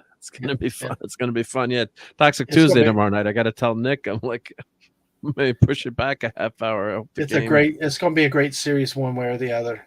So Yeah. I'll take the Devils in 6, but and I will tell you, I think the Rangers will still at least one in New Jersey, and the Devils will have to win at least 1 or 2 in New York. New York. So hey, but it wouldn't be the Devils if they didn't do it that way. So all right, well let's move over. Let's move over to the other side of the bracket with the Western Conference. We'll go through these probably a little quicker because these aren't as sexy for us. But see, the Minnesota, Dallas later tonight, Los Angeles, Edmonton. Now tomorrow night, New York, New Jersey at 7 on TBS. Tampa Bay, Toronto, ESPN, Winnipeg, Vegas, and Seattle, Colorado are the late games. So with that, let's see. Let's look at this bracket. Okay, Colorado Avalanche, Seattle Kraken. This is actually fairly balanced. 109, 100 points. I mean, this is not that big of a difference between the bottom and the top here. So, Avalanche leading scorer has 111 points. Nathan McKinnon and Jared McCann for the Kraken at 70 points. In the Western Conference, so it's not as one-sided as we see in the East between Boston and Florida. So Well, this could be extreme, this is one of those that could actually be a case where the top guy gets knocked out possibly by one of the wild card teams because they're pretty, and it shows to the balance in the Western Conference is to have this kind of parity, whereas there's clearly a runaway. I don't know. I don't think I can let a team named the Kraken win. I mean, come on. I gotcha. Well, anything from Seattle, I think, needs to be destroyed. The Kraken, yeah. Let Release them drink the coffee. Kraken. I gotcha. Yeah, of course. Unless the Ray Harryhausen family has ownership in the team, right? I mean, yep. So we got that. We got that matchup.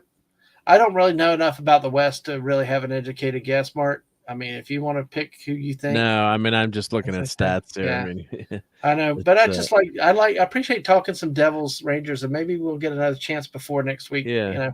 If the series keeps going, if it goes 7, we might be able to talk more Devils next week. I hope it doesn't go 7, but yeah, well, can make good. If it goes my way, yeah, I think of all these series, I think of all these matchups that I've seen. That's the one that could go 7. The hated rivalry, and they're just that evenly statistically matched up against each other. We got the Stars and the Wild, which again 108 to 103, very balanced between these two teams. I mean, the West just is amazing. The Pacific Division, Daisy Blossom and the Golden Knights, the Winnipeg Jets. This is okay. This is a little bit of a disparity here. 16 points, so a little bit more of a spread in the seasons between the division winner and the wild card. So, but Vegas is one of those teams that has had playoff success. So, very likely, I would imagine you'd see Colorado and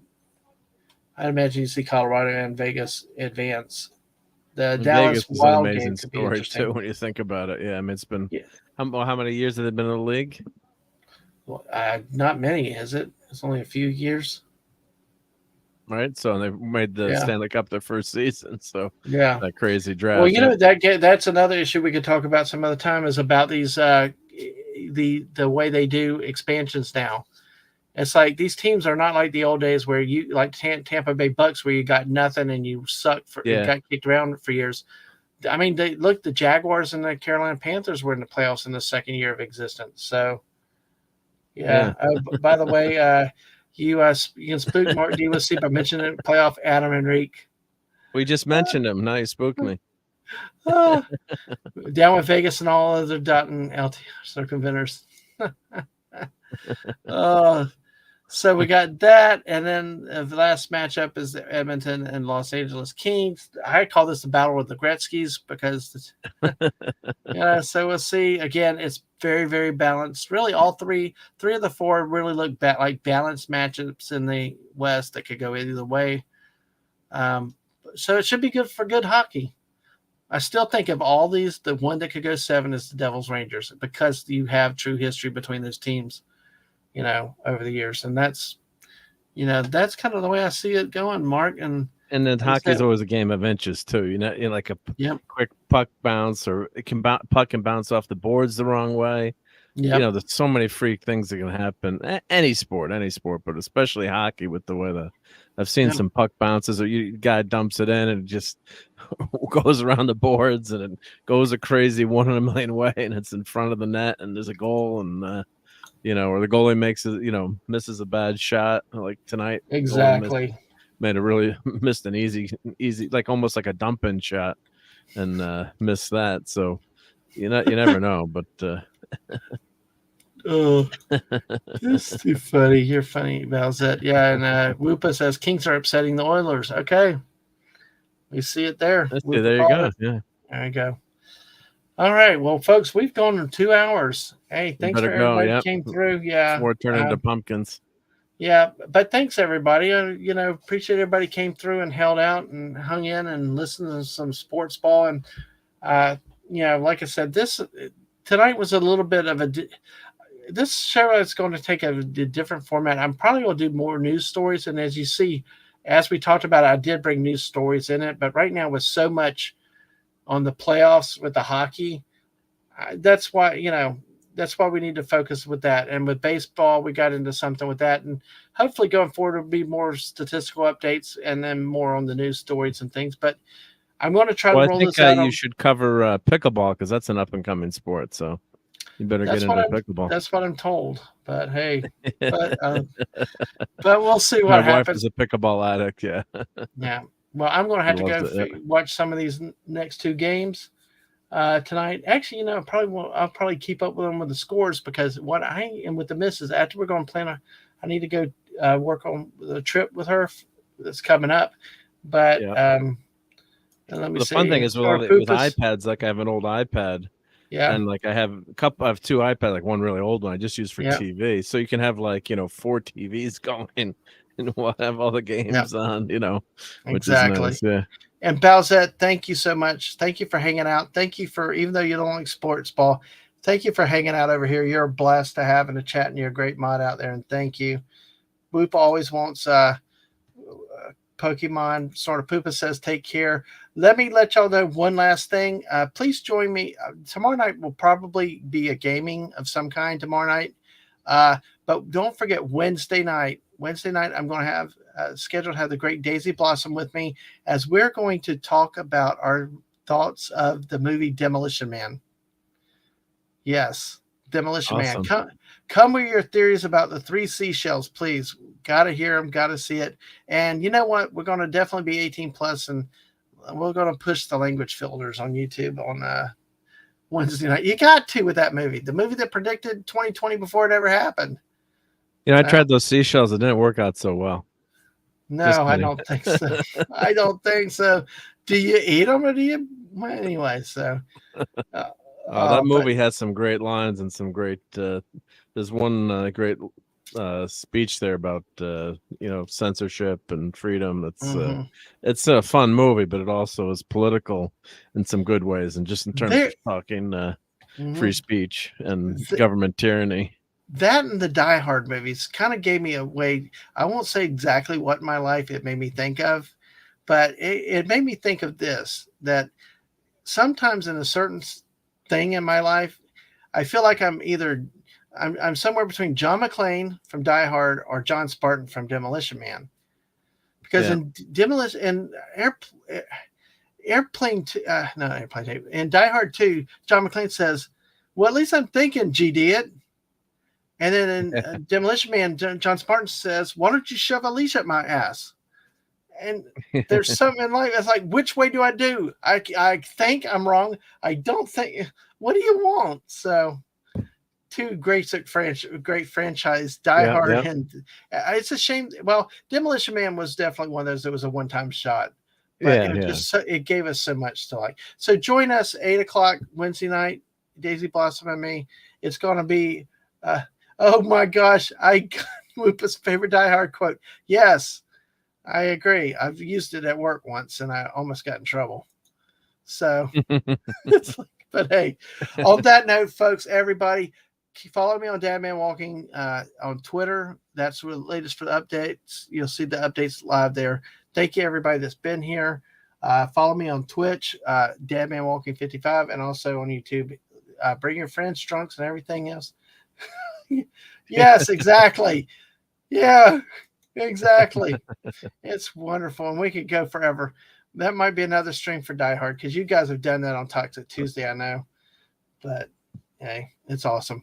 But with that note, good stuff. Yeah, exactly. With that note, again, thank you everybody for staying and hanging for 2 hours. Mark, thank you for coming in, talking. That was a lot of fun. Ball Yep. Good and hanging with hockey you. pucking. Yep. So, well, with that note, everybody have a good night, good day, good whatever, wherever you are, and should be around tomorrow night. Hope to see you for whatever form that's in. And oh, Brian Hepburn, y'all don't want me to end, do you? Chief, you can take this job and you can shovel it. Oh, yeah. He matched his meat. He licks his ass. Yeah, don't forget that one. Come with those quotes Wednesday night, please. We're going to have a blast. That might be a 4-hour grand finale stream. So, but hey, on that note, thank you again, Mark. Thank you, chat. Y'all have a wonderful night. I'll catch you later. Bye, all. Good night, everyone.